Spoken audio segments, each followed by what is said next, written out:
Okay, good. So welcome everybody. Thank you for joining today's session on accelerating business action in line with the Sustainable Development Goals, with a focus on electric utilities.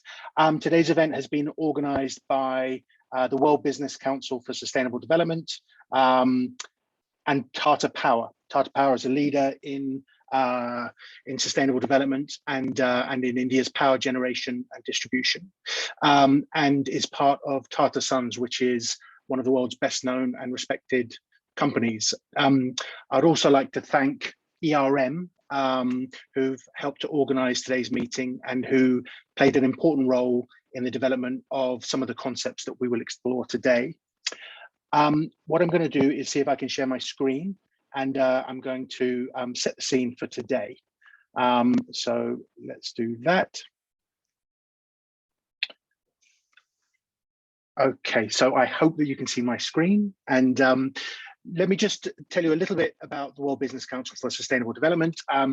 We are the premier CEO-led organization, a community of over 200 of the world's leading sustainable businesses who are working together to accelerate the system transformations needed for a net zero, nature positive, and more equitable future.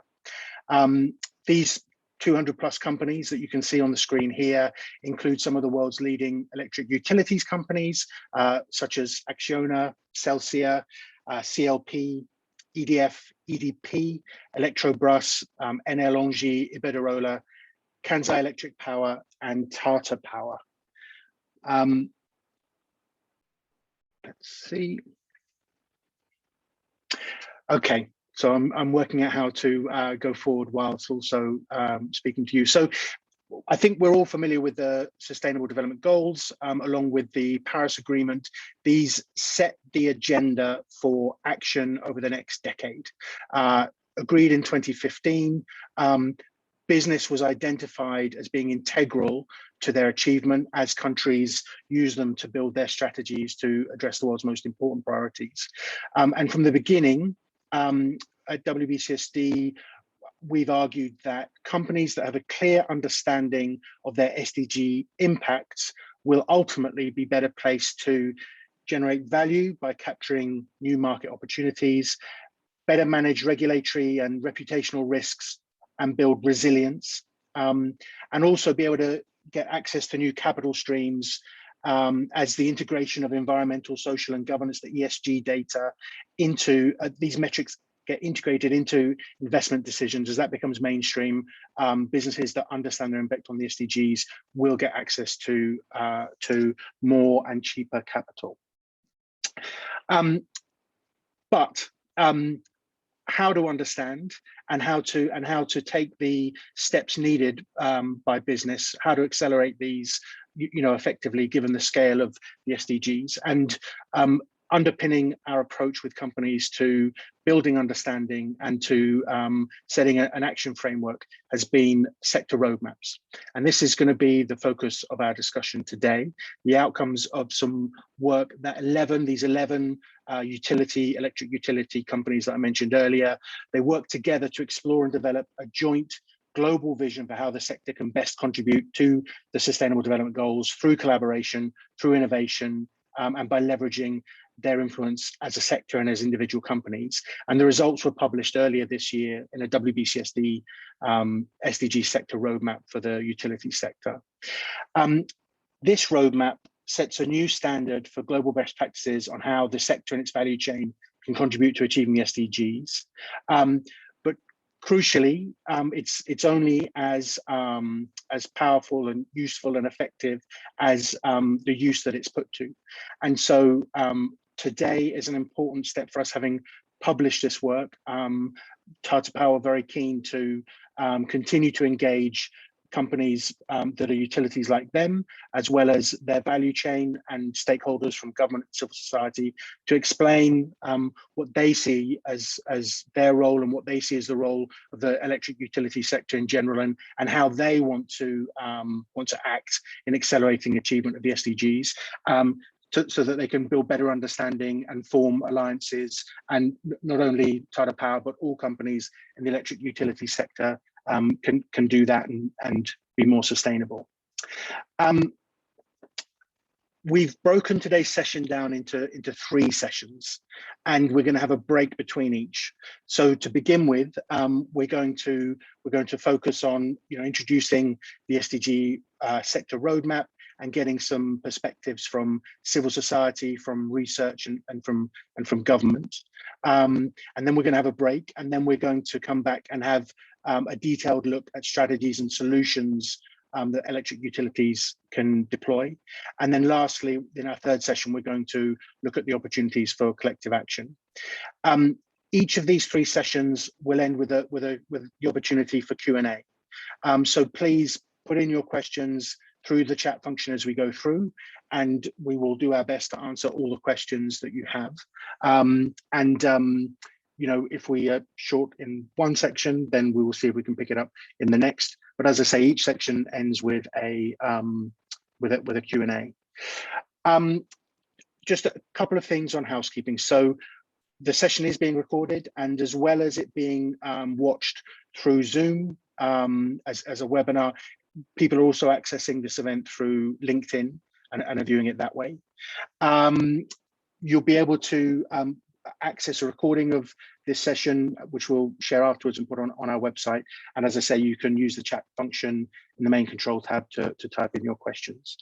The second thing to remind everyone, whether you're a panelist, the speaker, or if you're putting in questions, it's the importance of the Antitrust Code of Conduct. So it's essential that we don't put out anything that discusses pricing, bid strategies, capacity additions, customers or output decisions, anything that could be seen as antitrust. So that's a responsibility on all of us not to do that, but also if we see it, to raise the flag so that it can be corrected immediately.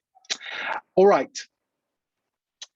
So the next 65 minutes or so, we're going to get an overview of the SDG sector roadmap for electric utilities.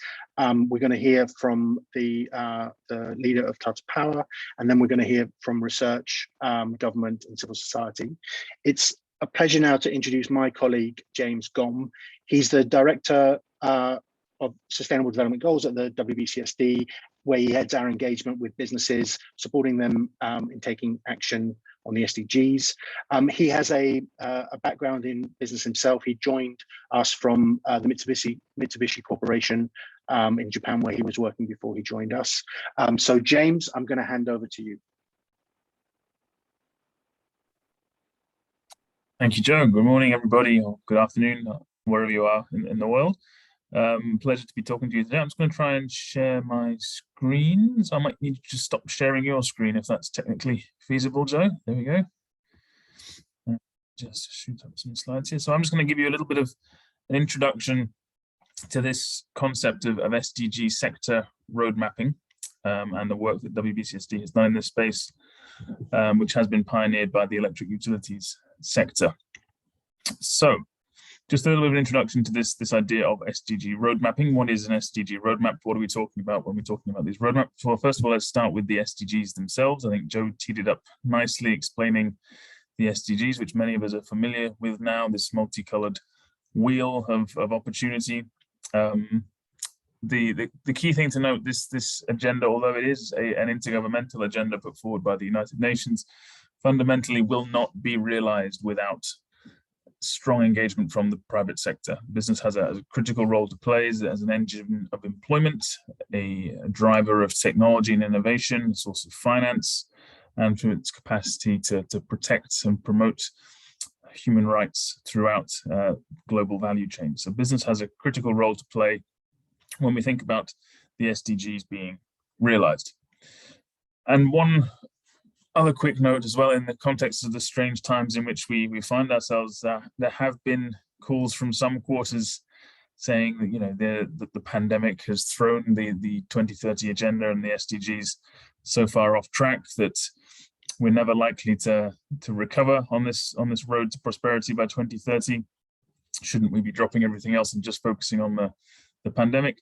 And that is indeed true. I think if we look at the level of impact that the COVID-19 pandemic has had on the SDGs, it has been substantial. A number of SDGs have been thrown significantly off course, in particular SDGs around no poverty, zero hunger, and good health. We're looking at an extra 100 million people plus having been pushed back into extreme poverty, with poverty rising for the first time in a decade or so. We're looking at significant health impacts, not only from the pandemic itself, with 5 million people plus now having perished, but also substantial mental and physical collateral health impacts for many. And generally, this is leading to rising inequality and often hard for people to earn decent livings. And then there's also impacts on moderate levels across all the other SDGs as well, as we've suffered multiple lockdowns. Things like education have suffered, gender equality, with a lot of women having to move back into caring functions as a result of the pandemic as loved ones have become ill, etc., etc. The list goes on. So the pandemic has had a huge impact on this agenda. However, our position at the WBCSD and shared by the UN is that this agenda is now more critical than ever before. All this talk that we hear regularly now of building back better or building forward better, even, it really should be done with the SDGs at the heart of the conversation. This is a ready-made agenda on how to move towards prosperity that's been unanimously agreed by all the United Nations member states. It's there for us to leverage as we think about moving back better. So our argument would be, despite the pandemic and the huge impact that it's had, this is the guiding star that we should be leveraging as a global community, as a global business community, in terms of building forward better. So how do we do that? The SDGs can be a complex beast to get your head around. It's not only the 17 goals themselves, but the 169 SDG targets that sit beneath those goals make this a very detailed, very prescriptive piece of work. And that's where the power lies, but that's also where the challenges lie in understanding how to leverage that work. And so we at WBCSD built off a recommendation by the Business and Sustainable Development Commission, who produced this landmark Better Business, Better World report, who said that players in all sectors would benefit from developing detailed roadmaps to guide their sector's shift to sustainable development in line with the global goals.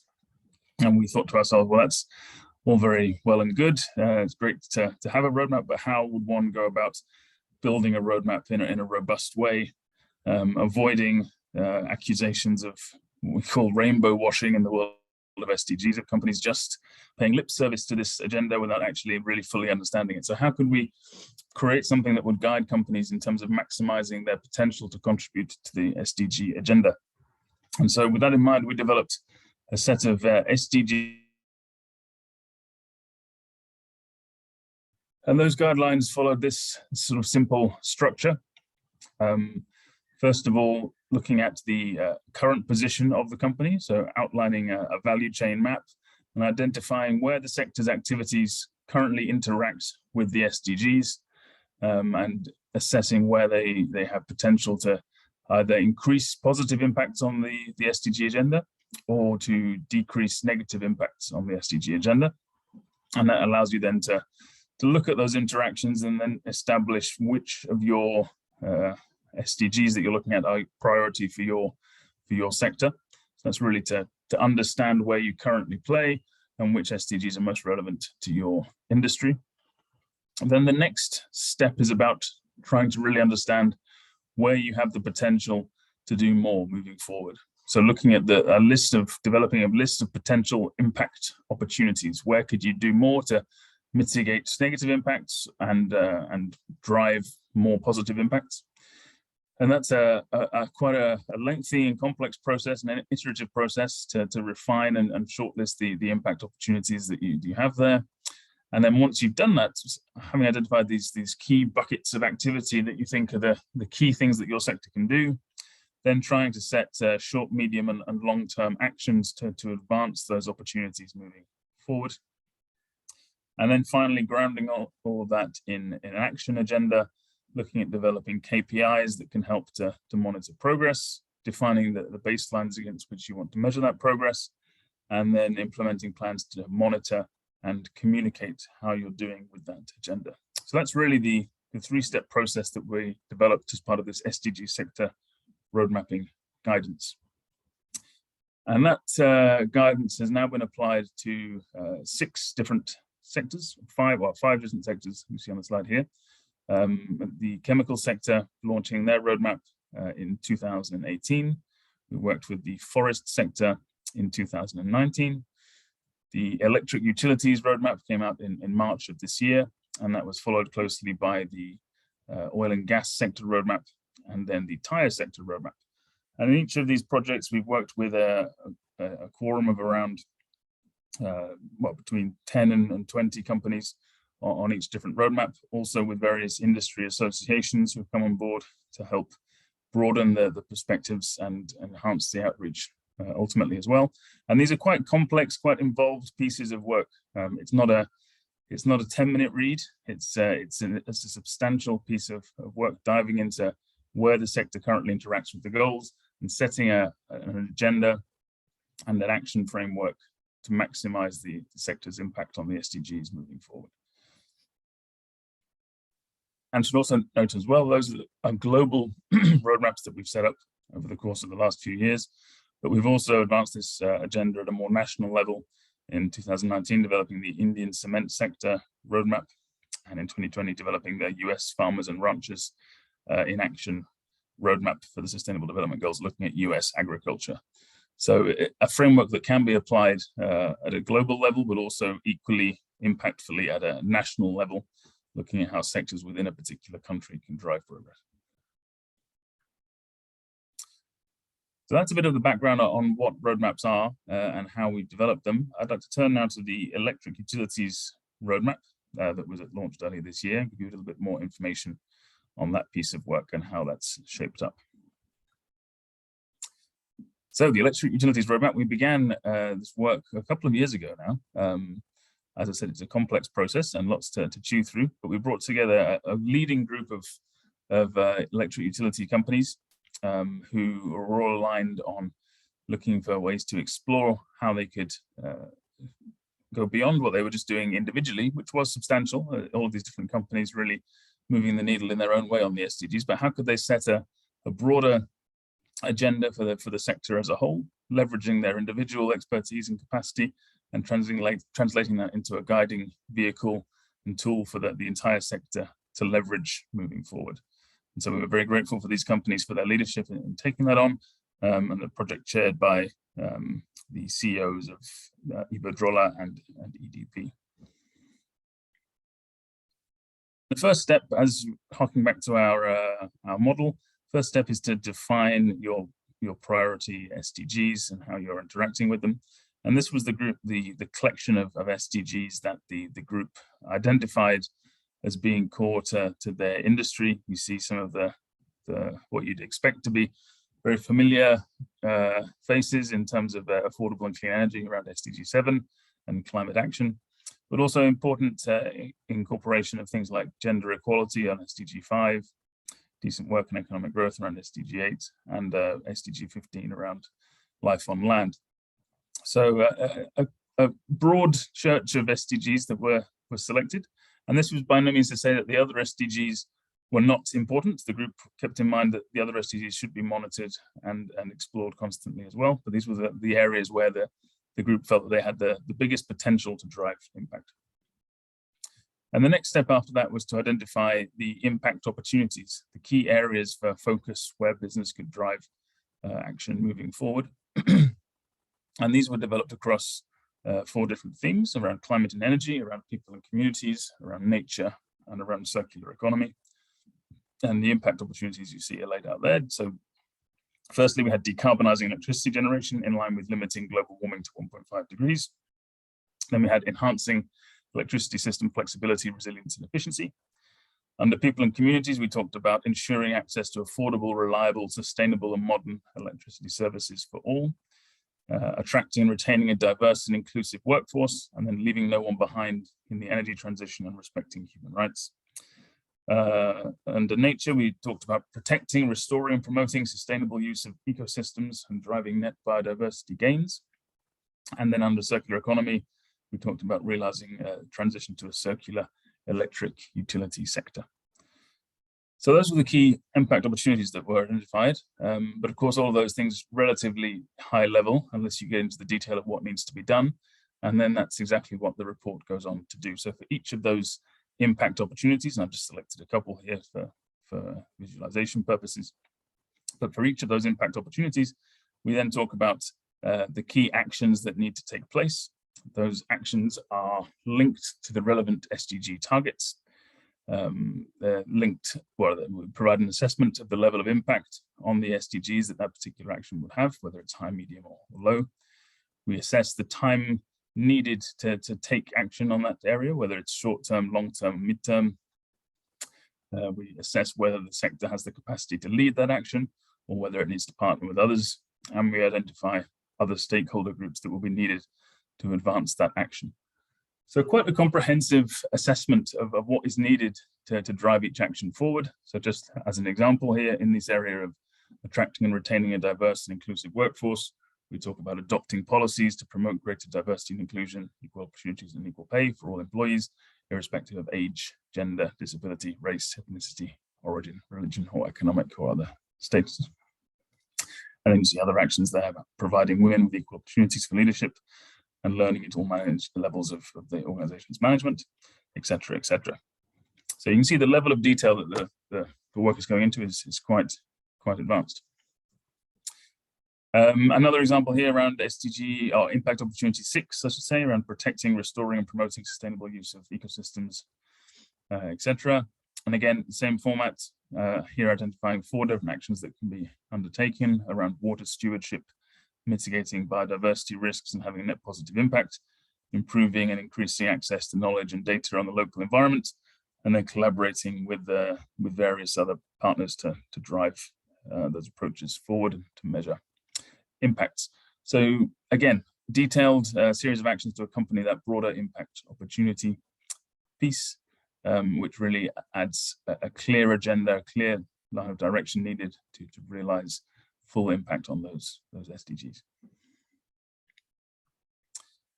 And then in the space of the report as well, we also identify a number of different case studies across all of those different impact opportunities to identify where there are examples of companies already having started to take action in those areas to serve as inspiration to the broader sector.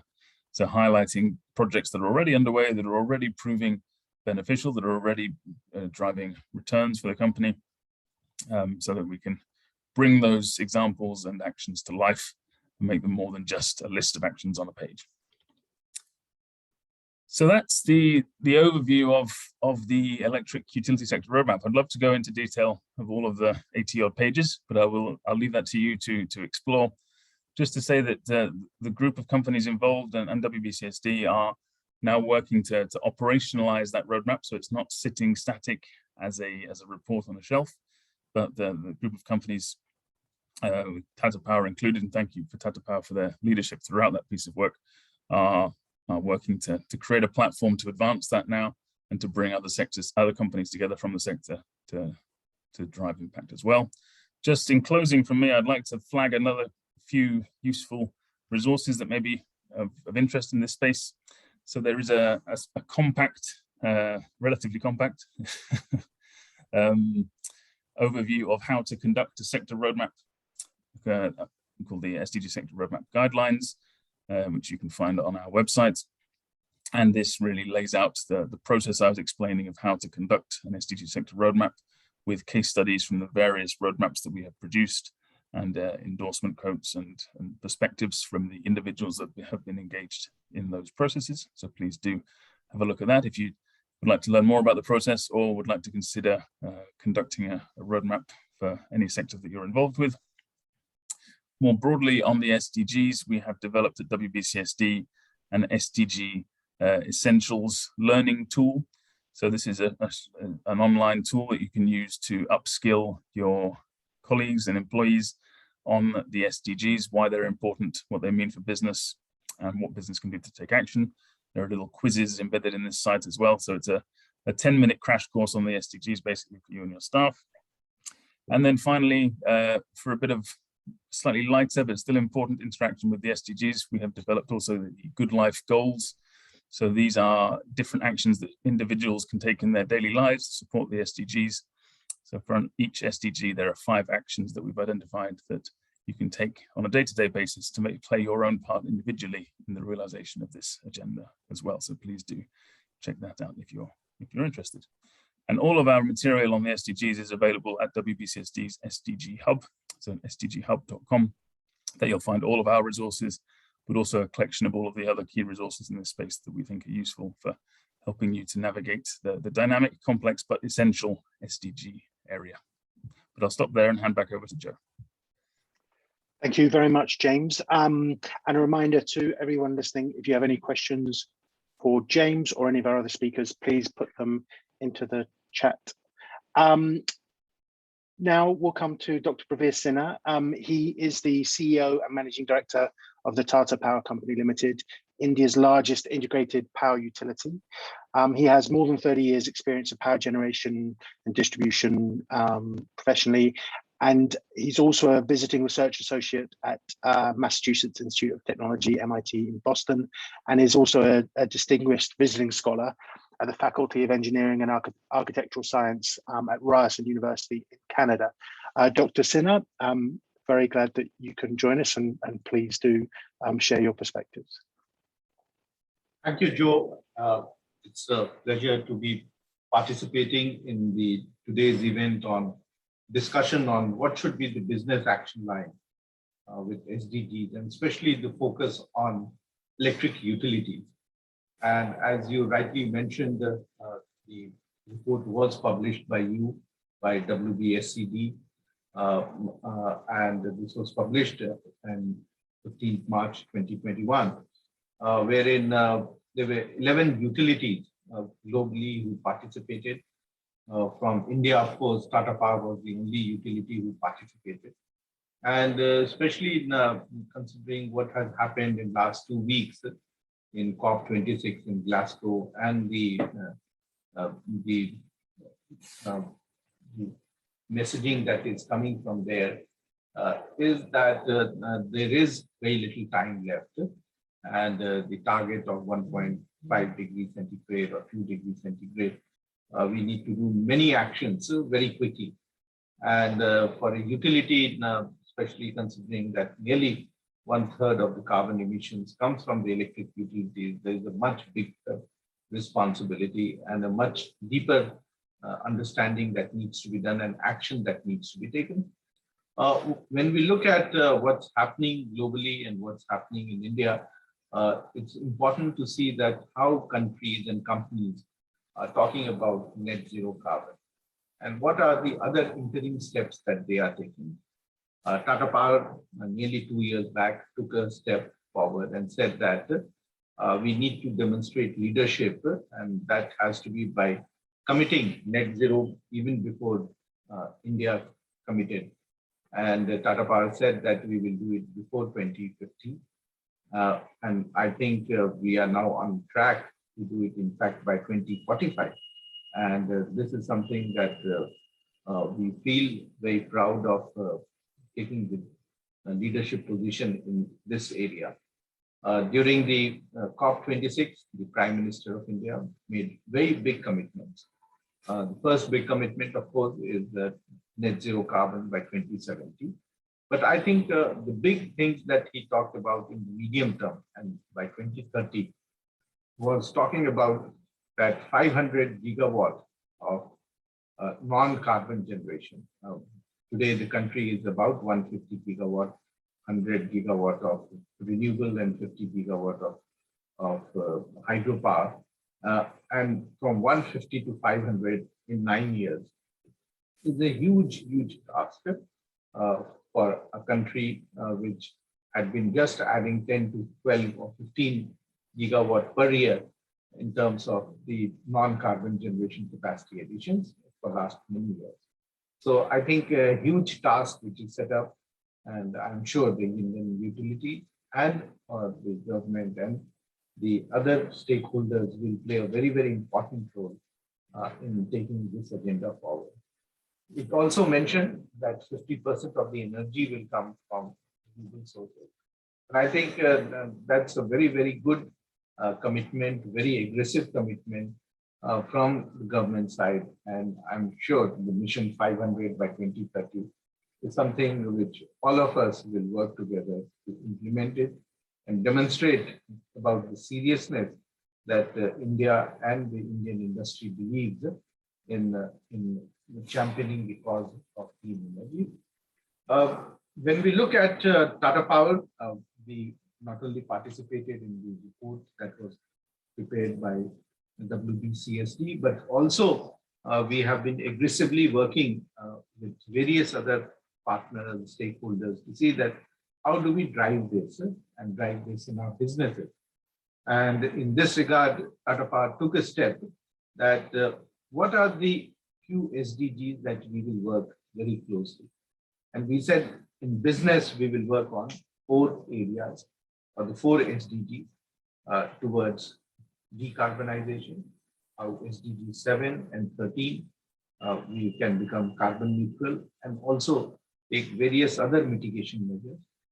We also said that we will work on thought leadership and how SDG 9 will give us the opportunity to become a global sustainability benchmark. And on the 4th one, we talked about the SDG 12, which will help us to move towards water neutrality, positivity, and zero waste to landfill. And these are the 4 pillars on which the business SDG of Tata Power has been defined. And all our actions in our businesses are being taken today to achieve this target. The other area that we said, and especially Tata Group and Tata Power has always believed, is that we also need to work on the various SDGs in our CSR area. And we identified 6 areas where we will work. And the 6 SDGs, we said SDG 1, which is no poverty, and how do we work towards that? And how do we as an electric utility work towards that? And many of our programs, many of our initiatives are towards, whether it is the universal access of energy in villages through microgrids or the solarization of pump sets, are working towards ensuring that there is no poverty, apart from engaging very deeply with the communities to ensure that they get livelihood and poverty is removed. The second is the second SDG, which is the zero hunger. The third is the good health and well-being. The 4th is the quality education. The 5th is the SDG 6, which is clean water and sanitation. And the SDG 8, which is of decent work and economic growth. And these, again, 6 pillars mentions that how Tata Power will work towards making the CSR SDG more robust and compliant as we move forward. For India, it is very important that all the 17 SDGs are worked upon, but it is actually important to identify which are the focus SDGs. But Tata Power, the 4 business SDGs and the 6 CSR SDGs define the way that it will make its policy and implement them, and how these initiatives and programs will start benefiting the community and the people around. And I think with the great opportunities that we have, and especially the change that is going to happen globally and in India, and the technology intervention, this is something that will definitely happen. Our efforts on decarbonization, our efforts on decentralization of energy, and our efforts on using digital technology for socializing the usage of energy, I think will play a very, very pivotal role when we take forward our SDG goals implementation in this decade. This will not only align in terms of our future growth plans, where we have said very clearly that no capacity additions will happen in our coal-based investments. It will only be renewable investment, and where today we find that we have from 5 years back, when we had just 15% of our generation which was clean energy, today we are 31%, and by 2030 we will be about 75%. So all actions will be taken whereby the capacity additions and the energy additions that will take place will be in the clean energy space. Similarly, many of our other programs, especially in terms of decentralization and distributed energy, will be relating to the rooftop solar, whereby the consumer can be industrial consumer, commercial consumer, residential consumer, will be able to generate energy and will be able to supply it also to the grid. And to that extent, they become self-sufficient in their requirement of energy. But along with that, we will be having a large-scale program for solarization of pump sets, where we again feel that along with the government programs, Tata Power will play a very, very significant role to ensure that how do we empower the farmers and give them the opportunity to use the distributed generation at the village level, so that the pump sets that they are using are solarized and they have a much better yield and economic activity around that. The last area, of course, is our huge initiative that we are taking, and the world's biggest microgrid program, setting up nearly 10,000 microgrids in villages, which is expected to impact nearly 25 million people, not only in providing them universal access of energy, but also in providing them the economic activities that they can carry out. And I think all these put together will really change the way the energy can be produced and utilized right up to the village level. Along with many of these initiatives, other programs are on various energy solutions. The EV charging, whereby seamless experience will be provided to customers who are using electric vehicles, so that the mobility moves towards clean energy mobility. And the solution that we are seeing, especially in cities and especially in the winter months, when we find that most of our cities are having huge pollution levels, that will go a very long way in reducing the pollution levels in the city, considering that India has one of the most number of cities with very high pollution levels globally. Along with the home automation solution and the ESCO services, the optimized usage of energy is very, very important. And how do you give the opportunity to the consumers to optimize the usage of energy? And to that extent, it will help them in managing their energy requirements, especially when we are talking of distributed energy. And many of these solutions that Tata Power is now working on will go a long way in not only ensuring that we go for clean energy, but also in ensuring that we only use energy when it is required and the wastage of energy can be reduced. So I think we strongly believe that over a period of time, the leadership that Tata Power is demonstrating will help us as a utility in India to take forward the agenda of clean energy, and our commitments that we have set for ourselves to meet the SDG roadmaps will be implemented. So once again, my best wishes to all who have joined today's program. And I'm looking forward to a very engaging discussion today and hearing many of the experts who are there on what are the best practices, how we can benchmark, and how we can take forward the agenda of clean energy and an agenda for providing to our, especially to our utilities, power utilities, in not only taking the SDG goals, but also implementing them. Thank you very much. Thank you, Dr. Sinha. And very strong messages there around first wanting to and indeed taking a leadership position on the SDGs, and recognizing that collaboration was going to be very important in realizing that leadership position. And I think an interesting segmentation, these 4 core business SDGs for you as a utility, and then the 6 more philanthropic SDGs for you as a responsible corporation in an emerging market. Quite an interesting segmentation there. But then also how you see your engagement with these SDGs as central to your growth strategy, the transformation of how you're generating, distributing power and how it's being consuming. So that's really useful. Thank you, Dr. Sinha. Okay, so we have two more speakers now, one from government and one from research. So we have Dr. B.N. Patil and we have Dr. Vibha Devan.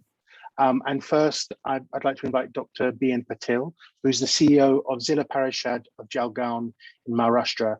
He's a climate change expert, has a doctorate in the subject, and has held various positions at the government of Maharashtra.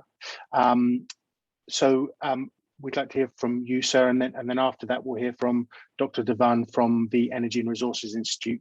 But first, if Dr. Patil, if you're there, please, if you could just in 8 or 9 minutes, if that's possible, share your perspectives from government on SDGs and the role of utilities.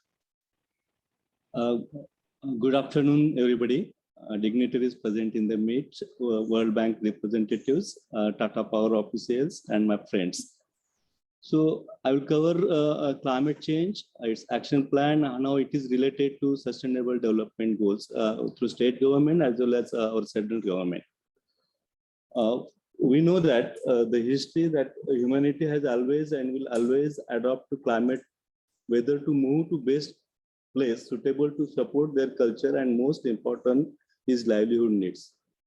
However, world temperatures are rising because of anthropogenic activities, and we certainly now know that climate change now threatens every aspect of human life.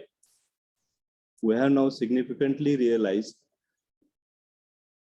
that if we don't act now, nature and humans will have to face catastrophic warming with worsening droughts, greater sea level rise, and mass extinction of species globally.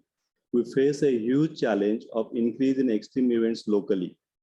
Extreme rainfall coupled with floods in human settlements and lives, loss of agricultural land and crops, landslides due to deforestation and unplanned development, prolonged droughts, uneven rainfall patterns, heat waves, and cloud burstings are becoming common events. We now know that the rapid climate change we are experiencing currently is caused by excessive use of oil, gas, and coal, and maybe at homes, factories, transport, and release of greenhouse gases trap the sun's heat and cause the planet's temperature to rise. As a result of this, the world is now about 1.2 degrees Celsius warmer than it was in the 19th century, and the amount of CO2 in the atmosphere has risen by 50%. Temperature rises must slow down if we want to avoid the worst consequences of climate change. For that, global warming needs to be kept to 1.5 degrees Celsius by 2100. However, unless the further action is taken, the planet could still warm by more than 2 degrees Celsius by the end of this century. A report in the 2021 by Climate Action Trackers states that the world is heading for 2.4 degrees Celsius of warming by the end of the century. If nothing is done, scientists think global warming could exceed 4 degrees Celsius in the future, leading to devastating heat waves, millions losing their homes to rising sea levels, and irreversible loss of plant and animal species. Extreme weather events are already more intense, threatening lives and livelihoods. With further warming, some regions could become uninhabitable as farmland turns into desert. Coastal communities in Maharashtra are already endangered, and even for those with the resources to take action, the speed and the nature of climate change has made it difficult to adapt. Poorer people will suffer the most as they do not have the money to adapt the climate change. Globally, countries agree that climate change can only be tackled by working together. And in a landmark agreement in Paris in 2015, they pledged to try to limit global warming to 1.5 degrees Celsius. A new global agreement, the Glasgow Climate Pact, was reached at the COP26 summit. It aims to reduce the worst impacts of climate change. The agreement, although not legally binding, will set the global agenda on climate change for the next decade. Many countries have pledged to get to net zero by 2050.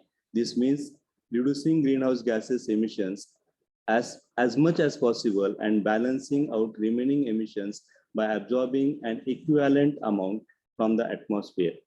For the first time at a COP conference, there was an explicit plan to reduce use of coal, which is responsible for 40% of annual CO2 emissions in a phased down manner. The agreement pledged to significantly increase the money to help poor countries cope with effects of climate change and make the switch to clean energy. There is also a prospect of $1 trillion a year fund from 2025, after a previous pledge for richer countries to provide $100 billion a year by 2020 was missed. Financial organizations controlling $100 trillion agreed to back clean technology such as renewable energy and direct finance away from fossil fuel burning industries. The initiative is an attempt to involve private companies in meeting net zero targets. World leaders agreed to phase out subsidies that artificially lower the prices of coal, oil, or natural gas. However, no firm dates have been set for this target. Leaders from more than 100 countries, with about 85% of world's forests, promise to stop deforestation by 2030. This is seen as vital as trees absorb vast amount of CO2 and also provide support and livelihood to poor people who are living in the forest. Similar initiatives haven't stopped deforestation, but this one is better funded. A scheme to cut 30% methane emissions by 2030 was agreed by more than 100 countries.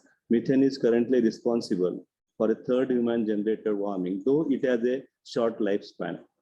So to achieve these targets, it will require governments, businesses, and individuals to make big changes.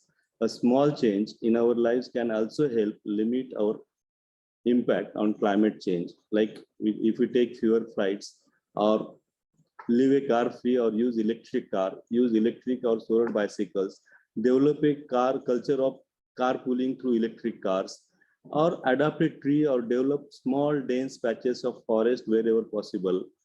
Take care of your own garbage, recycle, reuse of water, use renewable energy source for home, or buy energy efficient products such as washing machines when they need replacing, switch from a gas heating system to solar heating system, insulate your homes.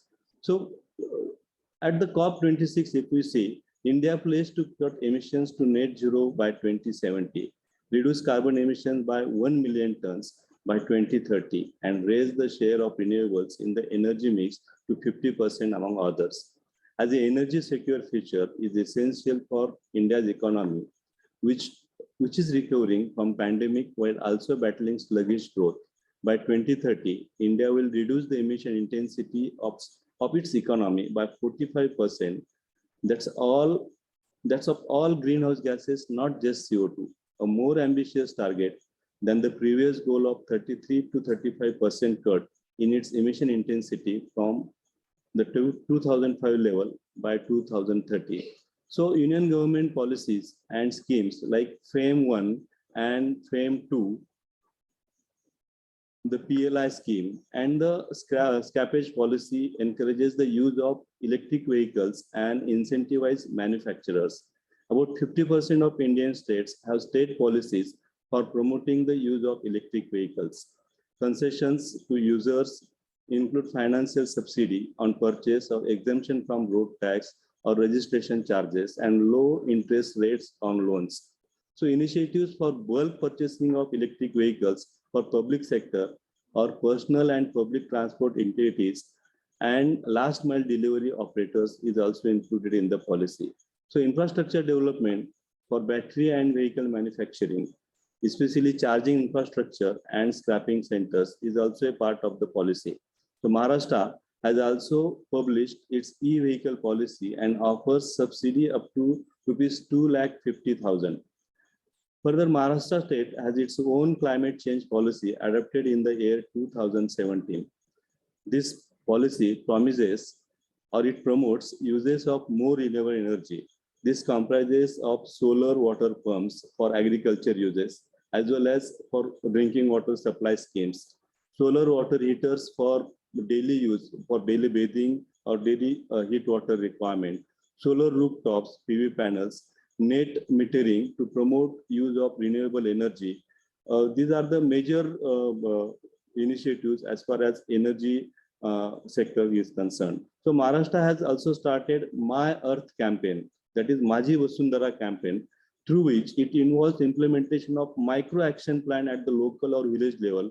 It integrates the sustainable development goals. So to address most of the goals through this My Earth campaign, which is at the local level, because we need actions at the local level and policies at the global level. For following that, this campaign addresses issues of the poverty, issues of the education, then how to improve their income, how to improve their alternate livelihoods, or increase their capacity so that they can develop good resilience to adapt the climatic changes. So this also includes change in cropping pattern, so that if small landholders or small farmers, if they don't adjust to the changing rainfall pattern, they lose their crop. So we are also promoting through the various policies or through convergence, so to change in the cropping pattern, or even from crops to horticulture pattern, big or timber cultivation, so that it will also increase green cover. It will also increase more resilience to the farmers, and it will also generate alternate livelihood to the poor sectors. This provides, again, mostly these all policies we are targeting at the rural areas through convergence. So it may be central Mahatma Gandhi Rural Development, this thing, Employment Guarantee Scheme. It may cover the catchment treatment in the forest areas or agriculture areas.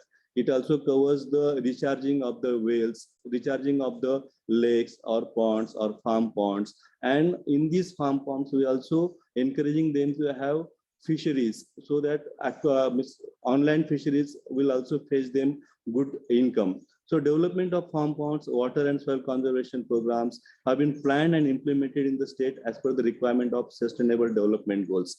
So climate action can be vehicled to deliver a dignity if we plan it properly with a micro plan.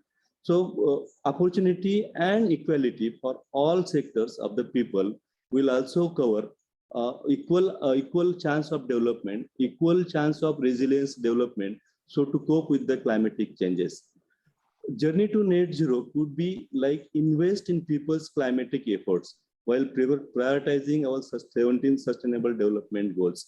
And this involves integration of various schemes like from improvement in the nourishment or improvement in the housing schemes, so that they should have proper houses to get protection from the extreme events from the climate change. Or this is actually a blueprint, I would say, of interlinking global goals to develop resilience and to protect peoples and warming earth. So green industrial revolution going to happen to keep 1.5 target. We all know that. So COF signals the end of polluting vehicles to reduce the emission, and every sector is going to be a green at rapid speed because investors is cautious and aware of the climate risk. So once investor is aware of the climate risk, so entire game is going to change. He will see his investment is protected. He will see his investment is going in the green projects. So there is so much scope for even government or your companies or corporates to invest or to change their vision into green economy and green businesses. That gives a big new way or new future plan for the corporates also. Even for at the state level planning, we have changing development rules for cities and all, so that low-lying areas, the flood-prone areas, new development should not happen, or existing development, how we can develop resilience to these housings, that is also incorporated in the policies. I extend my thank again to Tata Power and World Bank for giving me this opportunity to present my opinion and views. Thanks again.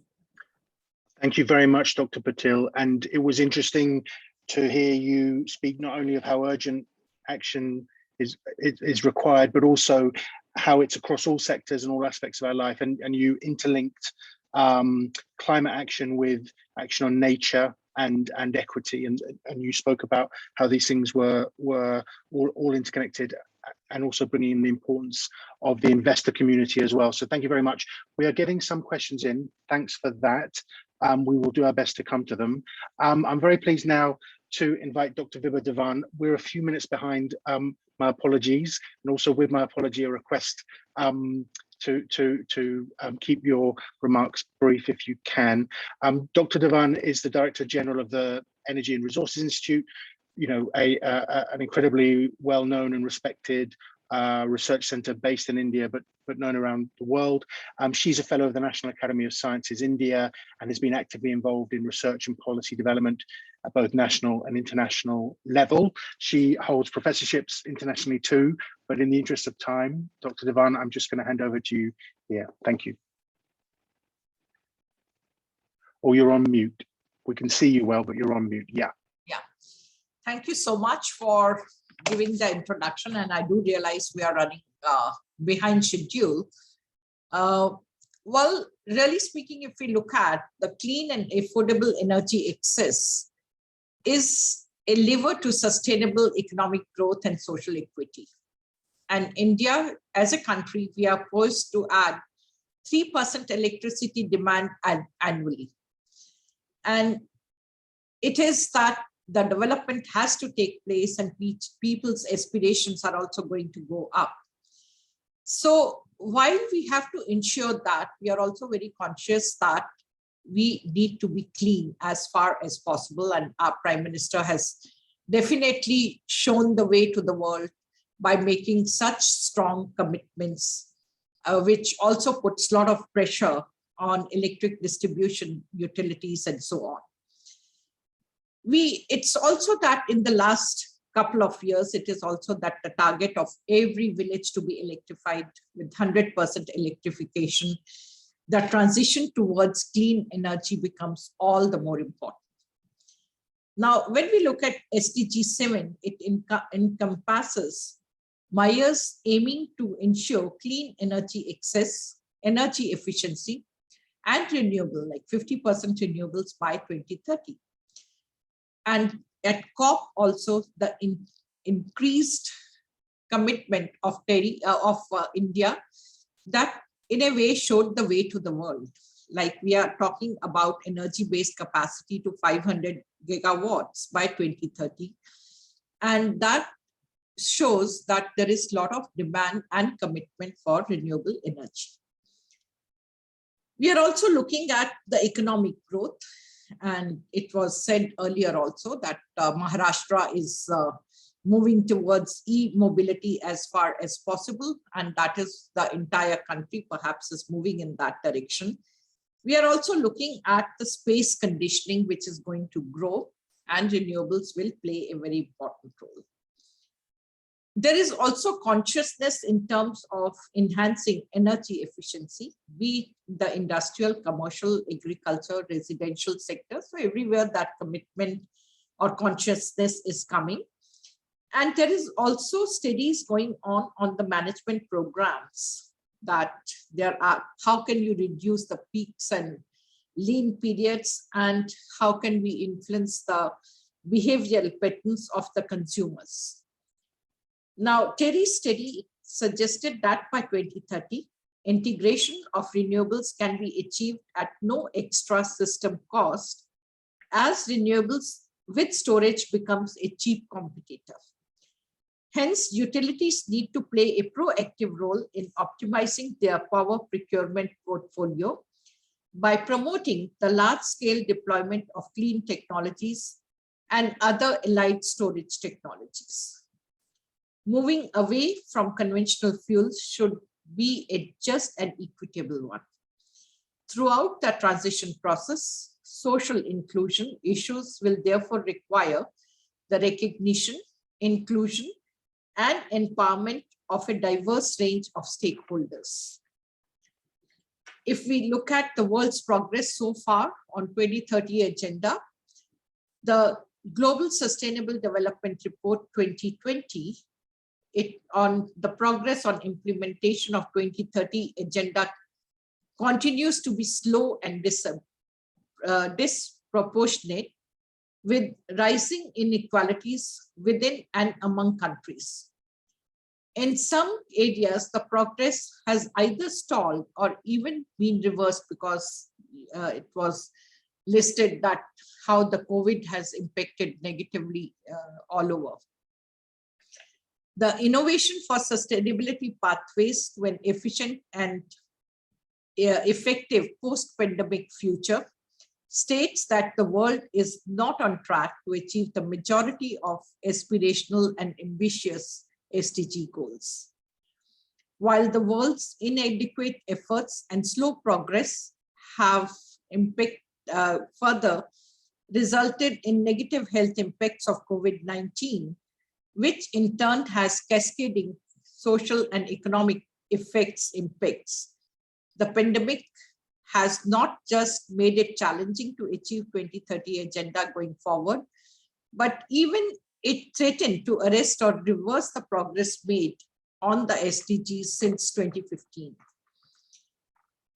If we look at India's Voluntary National Review 2020 report, Decade of Action, taking SDGs from global to local, presented at the 2020 High-Level Political Forum, embodies the country's commitment towards localization of the SDGs, representing a paradigm shift in its approach to implementing the SDGs from whole of government to whole of society, engaging with and reflecting perspective of all relevant stakeholders from central to local.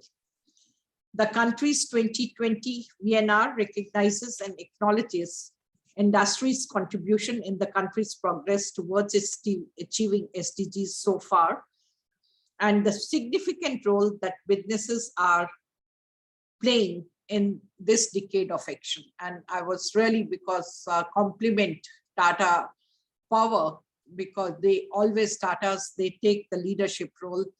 And before the government came up with their policies, they were already implementing it.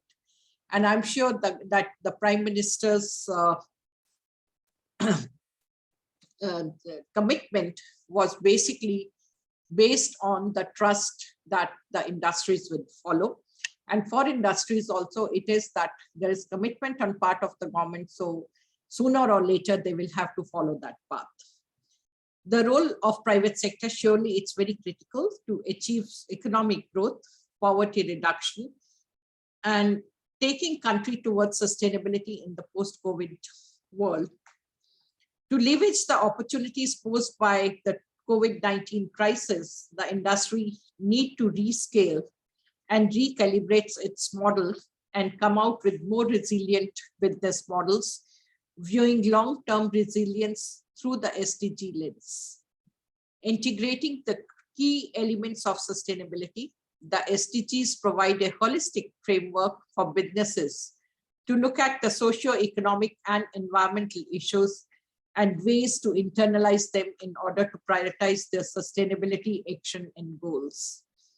And that's both in the interest of equitable growth of the society and also sustainable growth of the business itself.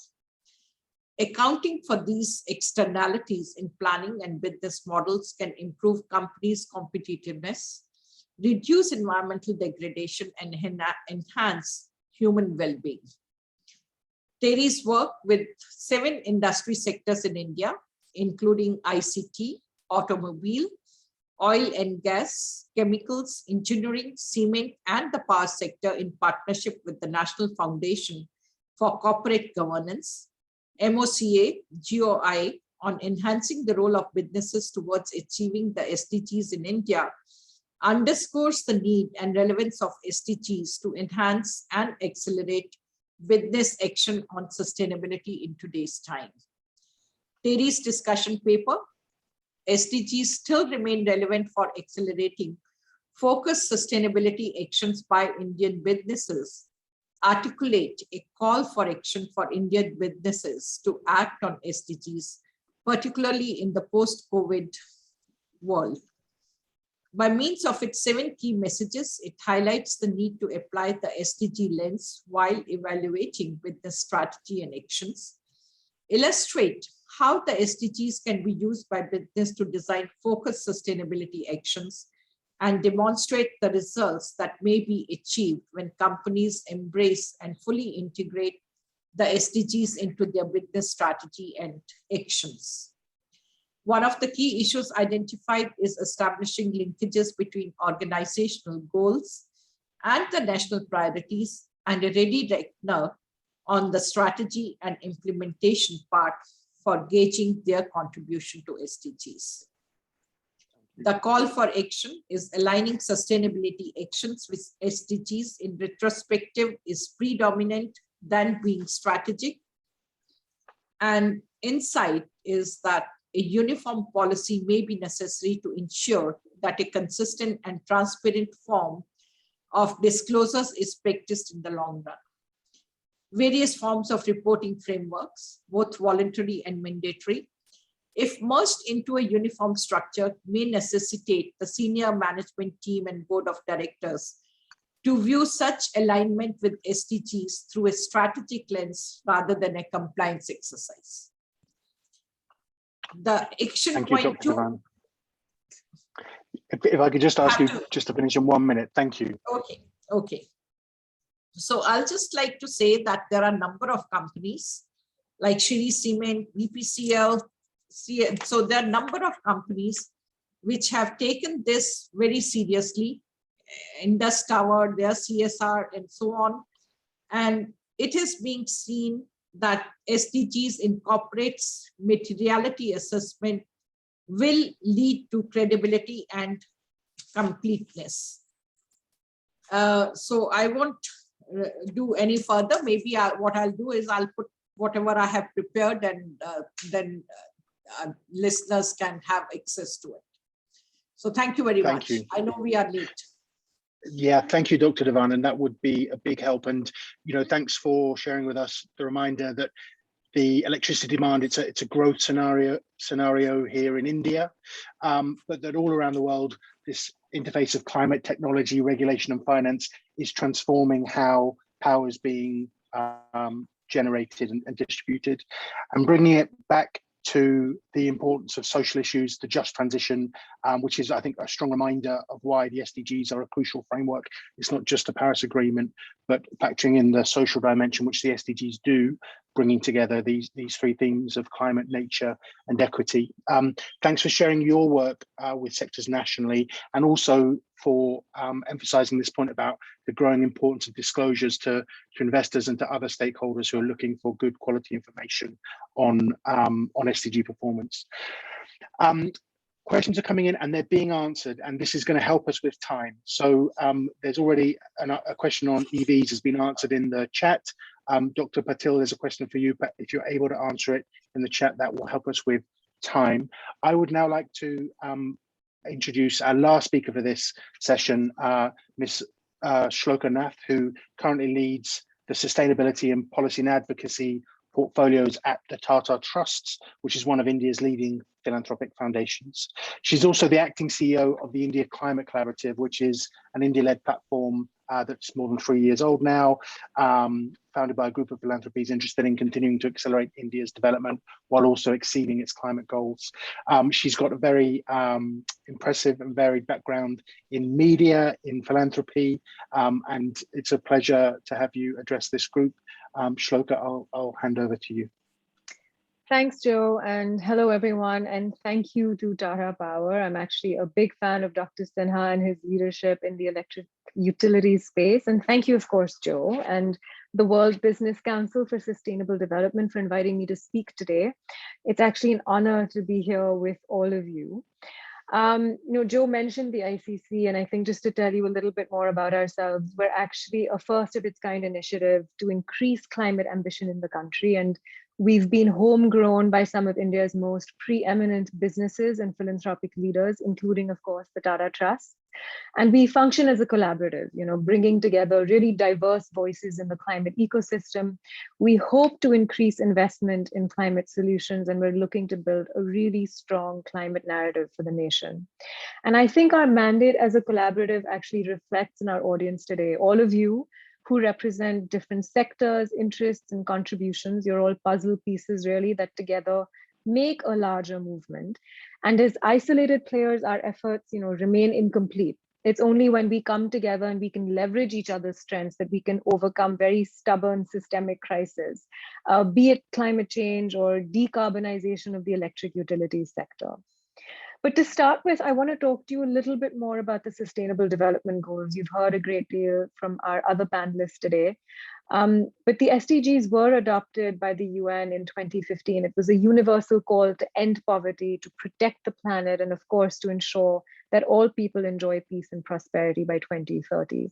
And SDGs 11 to 15, as you may know, include things like responsible consumption and production, climate action, life on land and water, sustainable cities, all of the things that we classically identify as related to the health of our planet and to climate change. But the truth is that separation is actually a fallacy, because for the entirety of modern humanity, we've actually lived in and relied on a stable climate to enable us to focus on advancing our own species. I would compare it to Maslow's pyramid of our needs, or even the yogic philosophy of chakras. Unless we satisfy the basic need of food, water, and shelter, represented either by the base of the pyramid or the Muladhara or Root chakra, we can't actually advance to higher states of intellectual awareness. And the SDGs focused on good health, on eradicating hunger, on maintaining peace and justice. These are actually all compromised by shifting climatic patterns that drive natural disasters and food shortages. So that's the first and most important point I want to make, that we depend on a stable climate to live with any semblance of perceived normalcy. Second, decent work and economic growth is actually really tied into climate action as well. Not only because of the point I stated earlier of needing a stable climate to support a functioning economy, but also by the opportunities presented by green solutions. So according to a recent UN policy brief on the interlinkages between energy and jobs, solar PV could actually create twice or more than twice the number of jobs per unit of electricity generation compared with coal or natural gas. Similarly, circular economy models, especially through recycling, generate far more employment than landfilling waste. And so this is really key for a country with a large and young population as India. And these green pathways actually offer a better quality of life to their workers as well. So I truly see climate action as a lens through which we can view the SDGs and development as a whole, rather than as a siloed category. Last week, many of you will know and are aware of the fact that more than 130 heads of state and government, thousands of diplomats met over the last 2 weeks at Glasgow for COP26 to set new targets for cutting emissions from burning coal, oil, and gas that are heating the planet. The United Nations have said that they want to keep hope alive of constraining global temperatures to under 1.5 degrees Celsius compared with levels before the Industrial Revolution. And that's the threshold beyond which scientists say the dangers of global warming, whether it's deadly heat waves or water shortages or crop failures and ecosystem collapse, really grow immensely. So every fraction of degree warming, the world will see more intense heat waves and drought and more deadly floods and wildfires. And India, of course, announced a new set of climate action targets at the COP26 summit in Glasgow. And these new pledges go significantly beyond our current nationally determined contributions under the Paris Agreement. They will provide an overall guiding signal to every branch of government and regulatory certainty to every sector of industry. So to reach these targets, we do need to talk about the power sector. Power is arguably one of the most important sectors to decarbonize over the next decade.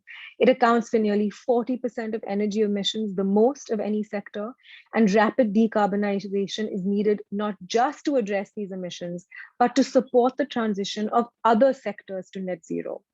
However, as the current surge in energy prices highlights, electricity is also key to social and economic development. A net zero power sector should be resilient and able to supply affordable electricity. So this transition to net zero constitutes really an unparalleled opportunity for power companies and investors alike. To decarbonize electricity generation in line with the 1.5 degree scenario, the utility sector must transform by implementing existing greenhouse gas emissions mitigation solutions for electricity generation and innovating to develop new ones. According to the International Energy Agency, from 2030 onwards, at least $2 trillion USD of annual investments in generation and infrastructure will be required to achieve net zero and to meet rapidly growing demands for electricity. Alongside an overhaul in company strategies, of course, policy support is going to be key to creating a market environment where electric utilities can build a business case for their investment decisions. So effective public policies are needed to create the appropriate incentives to reduce fossil fuel-based generation and to rapidly increase investment in renewable generation, storage, as well as network infrastructure. So clear nationwide deadlines and incentives are of critical importance as policymakers look to accelerate the phase out of coal. India is looking at multiple policy level interventions to enable this transition through its nationally determined contributions, as I mentioned. And latest in the series, of course, is the intent to set up a 10 gigawatt of ingot to module manufacturing capacity within 2 years. Under a production-linked incentive scheme, the government will reward manufacturers for building vertically integrated PV production lines. So as we chart a pathway towards a net zero future and a phase down of coal-based power systems, it's also really important to consider the societal implications of this transition. In this rapidly evolving landscape, companies, investors, and policymakers must also deliver a just transition. It's crucial that pathways to phasing out or phasing down unabated fossil fuel generation strike a balance between decarbonization and avoiding negative impacts on people and communities. Electric utilities companies have a responsibility to ensure reliable and equitable access to electricity to consumers and to safeguard the interests of workers by skilling and reskilling programs. Overall, assistance to companies, workers, communities, and suppliers is key to attracting long-term public support and legitimacy for a rapid transition. Furthermore, scaling up sustainable finance mechanisms is necessary to facilitate that transition or that transformation. And a co-benefit of that we're going to see, of course, is mitigation of air pollution from fossil fuel combustion, the resulting improved health outcomes. And globally coordinated action in the power sector is needed at pace and at scale in the next decade in order to reach a net zero economy. Without this transformation in the global power sector, this goal will be out of reach. So recognizing this need for a global transformation and collaboration, WBCSD, of course, has convened 11 of the world's leading electric utility companies to explore, to articulate, to set this course to realizing the unique potential of the sector, to leverage its influence, and of course, its innovation to contribute to the SDG agenda. So this new roadmap for electric utilities really provides utility business leaders worldwide with a flagship guide to driving transformative change. It's exploring the sector's interaction with the SDGs, identifying 9 priority goals, and it outlines key impact opportunity areas where the sector is well placed to drive transformation in line with the objectives of the SDGs. Each of these is impact, opportunity for impact, and it's underscored by a series of tangible actions that companies can take to maximize their potential for positive SDG impacts across short, medium, and long-term horizons. So I'll conclude today with SDG 17, really, the partnership for goals, the essence of the ICC, the work we're doing at the Tata Trust, and of course, today's session.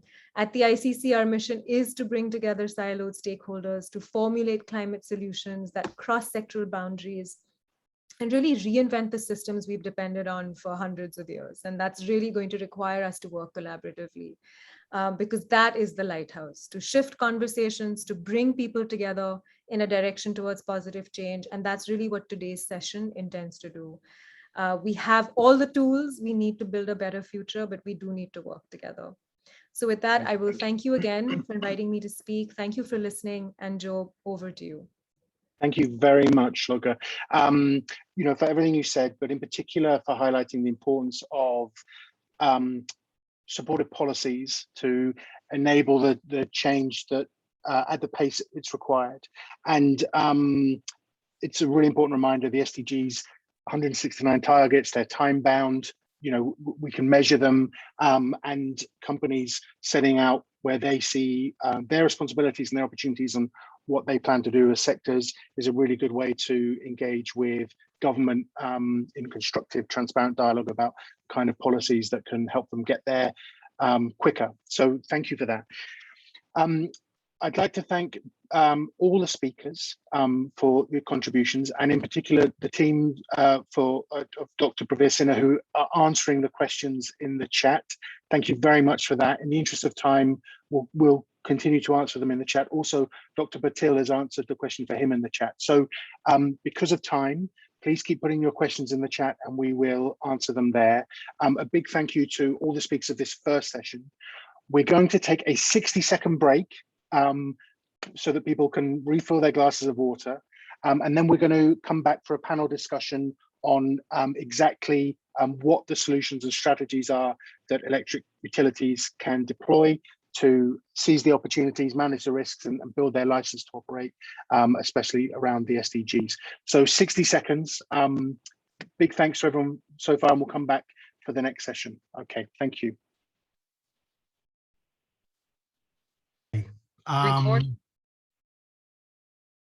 Great. So first of all, welcome back. My apologies to everyone. We are about 7 minutes late. I request our speakers to help us make this time back. It's our fault at WBCSD for bringing too many speakers with lots of content to share on this big agenda. So, my apologies for that.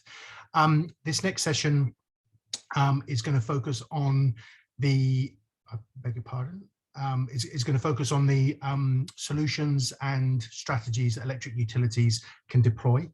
And to take us through this discussion, we have Jyoti from Tata Power. So thanks, Jyoti, for agreeing to moderate this session. So Jyoti Bansal is an engineer, an MBA alumnus who has a long career in media, where she's built brands and agencies, and she joined Tata Power as the custodian of their sustainability and CSR and branding agenda. And so we're really pleased to have Jyoti moderate this next panel. So Jyoti, over to you. Thank you very much.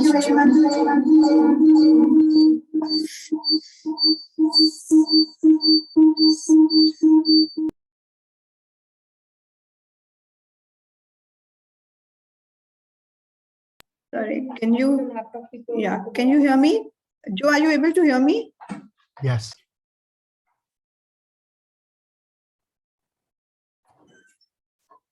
Joe, are you able to hear me? Yes, we have a bit of an echo. Is it on mute or not? Yes, please. Yeah, do that. Thank you.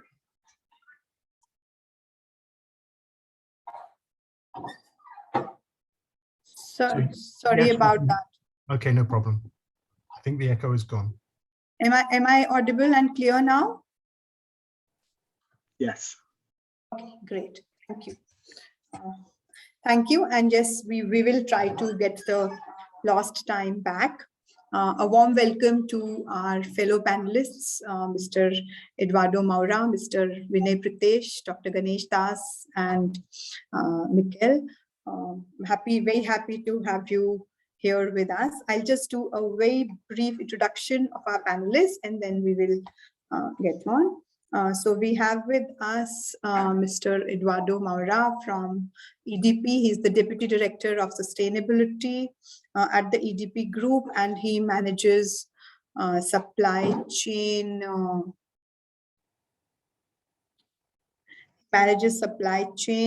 strategy, human rights, social investment, and the UN SDG goals for his organization.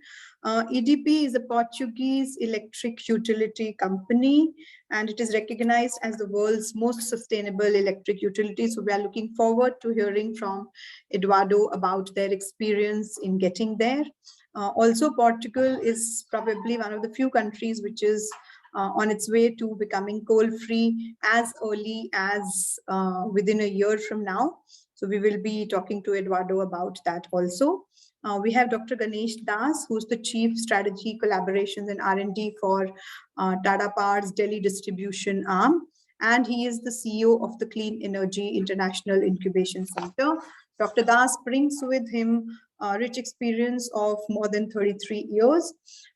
He has founded and headed the Smart Grid Group and rolled out India's first advanced metering infrastructure and a comprehensive smart grid technology roadmap for the Tata Power Delhi operations. We are going to be talking to him about how innovation and technology is going to be critical towards achieving the SDG roadmap, which is critical to our existence as the human race over the next many decades.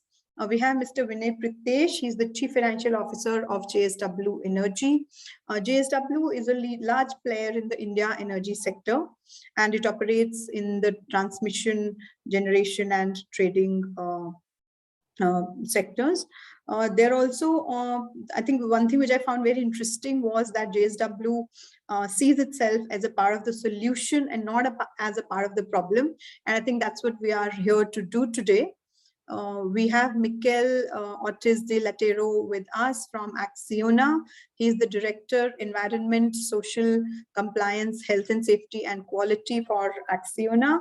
Acciona is a Spanish multinational, and it's leading the corporate fight to mitigate the effect of climate emergency and accelerate change towards a decarbonized energy state. It produces 21 terawatts of renewable energy a year. So I think some of the learnings which Mikel will bring to us from the conversation will be interesting for all of us to know. So with that, I will open the panel and request Eduardo to please start off with a few opening remarks before we get into some specific questions which we are very keen to hear his views on. Good morning, everyone. Thank you very much for the opportunity. I've learned very much this morning, the part I have participated.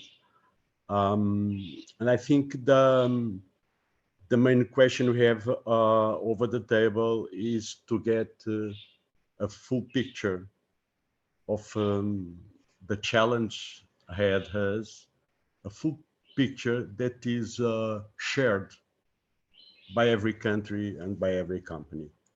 The major question is about looking at our common roadmap and try to leverage progress on that and accelerate our decisions in order to achieve our common goal. This is a very relevant topic because I feel that our days, we really became operating as a global world. And the global world is based now on common problems, on a globalized economy, and we are becoming really one. So my first words are about let us take our common agenda and work based on goals and strategy. As said before, it's not anymore the time for compliance. That it is not enough. Now it's time for targets and moving very fast to achieve our common goals. Thank you.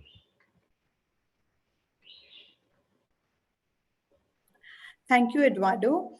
I would like to request Vinay to please put his opening remarks to the audience before we move on. Yeah, very good afternoon to everybody and some of the colleagues in a different time zone. At the very outset, on behalf of JSW Energy, I would like to applaud the efforts that have been taken by all the 11 member companies and WB, CST, and all the other stakeholders involved in this report. And I believe this is going to give a focus and framework to all the electric utility companies to channelize the efforts towards contribution towards SDGs. As Jyoti was saying in the opening remarks, JSW Energy, we are the energy vertical of the JSW Group, and we are present across large chunks of the value chain of the power generation business. And interestingly, as I was reading the report and reflecting from our point of view, I was reassured that we are not off the track. I'm happy that the priority SDGs that have been identified by WBCSD and the member companies are exactly in line with those that we had identified and we had been working on. So just as part of the opening remarks, one of the points that I would like to make out is this, that one of the areas that we identified is decarbonized generation and how that is going to be very, very important. If you look at our portfolio today, we are about 30% of our current portfolio comprises of green, but 70% is fossil fuel based. Earlier this year, we committed to becoming carbon neutral by 2050.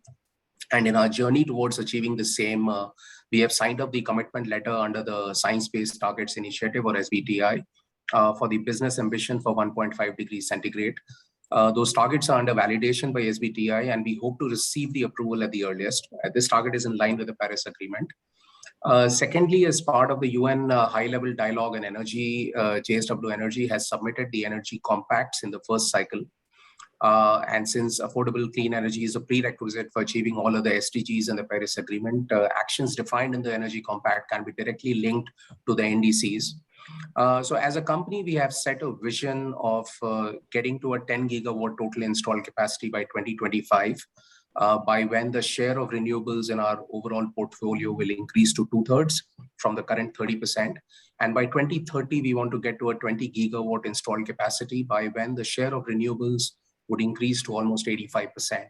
So this is the energy transition story that we as a company are trying to do. And once again, my compliments to the team at WBCSD and the 11 member companies for coming out with this report. Thank you. Thanks, Vinay. Mikkel, thank you very much for joining us. Your company is doing some stellar work in this field.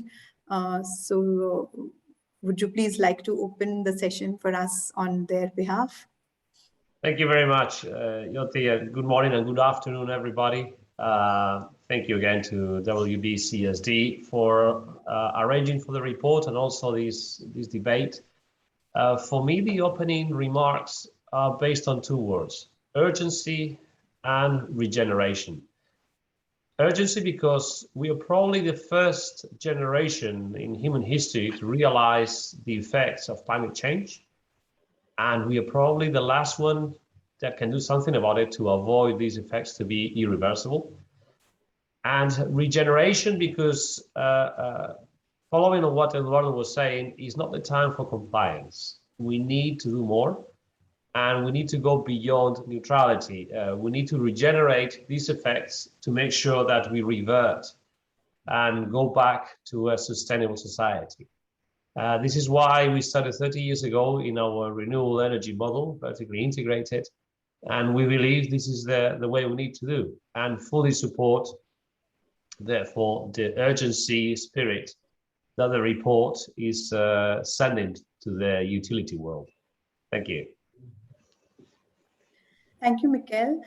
Dr. Das, you've been doing a lot of work in the technology space in the sector, and taking on from what Mikkel said about urgency, technology is definitely going to be very, very critical to accelerate that path for us. So over to you for starting off from your side.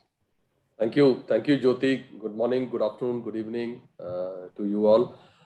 Yes, it is a very critical area. Technology plays a very big role. And if you look at the energy sector or electricity utility sector per se, it is something which touches everyone, right from the poorest of the poor to the richest of the rich. So it covers a huge kind of space and hardly leaves anybody out of the blanket. So once you are dealing with such a very diverse requirement, wherein The affordability is very, very polarized.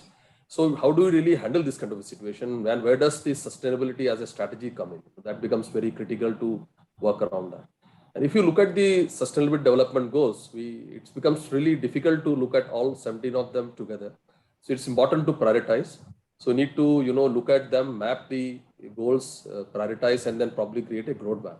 And while we create this roadmap, it's important to understand that some of the SDGs are going to be the lead ones and some are going to be the lag ones. So how do we really figure out that where to focus on? So from the deployment standpoint and from the real strategy standpoint, we look at a couple of them. For instance, innovation, the industry partnership infrastructure, the partnership associated with that and collaboration is something which we work around. And then it gives us something like a lead opportunity to do something, and then where the effect is kind of translated into a clean power or climate change, etc. So all those SDGs are covered through that. So while we are doing that, the criticality is that when we are developing the ecosystem, what kind of an innovation ecosystem we are trying to create? Is it going to be a sustainable one, or it's going to be something which is going to be a one-off kind of a thing? So it is very important for the innovation to be very dynamic, and it is important it to be sustainable, and then kind of covering the entire ecosystem for the utility. And through, we have found that industry partnership collaboration is very important, because it is very difficult to do everything on your own. It's phenomenally different. The canvas is huge. You require resources. Everything costs money. You have to make sure that the affordability of the electricity is there while we are deploying new technologies. At the same time, the effect on the climate is also reduced to the minimum. So how do we really work around that? So industry partnership is very important. The symbiotic relationship we have with different industries is to be looked at, kind of explored very consciously.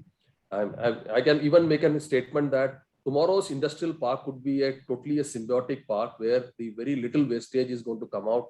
Electricity is used at an efficient manner. The byproduct which is generated out of electricity, be it biomass or anything, is used in such a fashion, kind of supporting the circular economy, that it is quite symbiotic.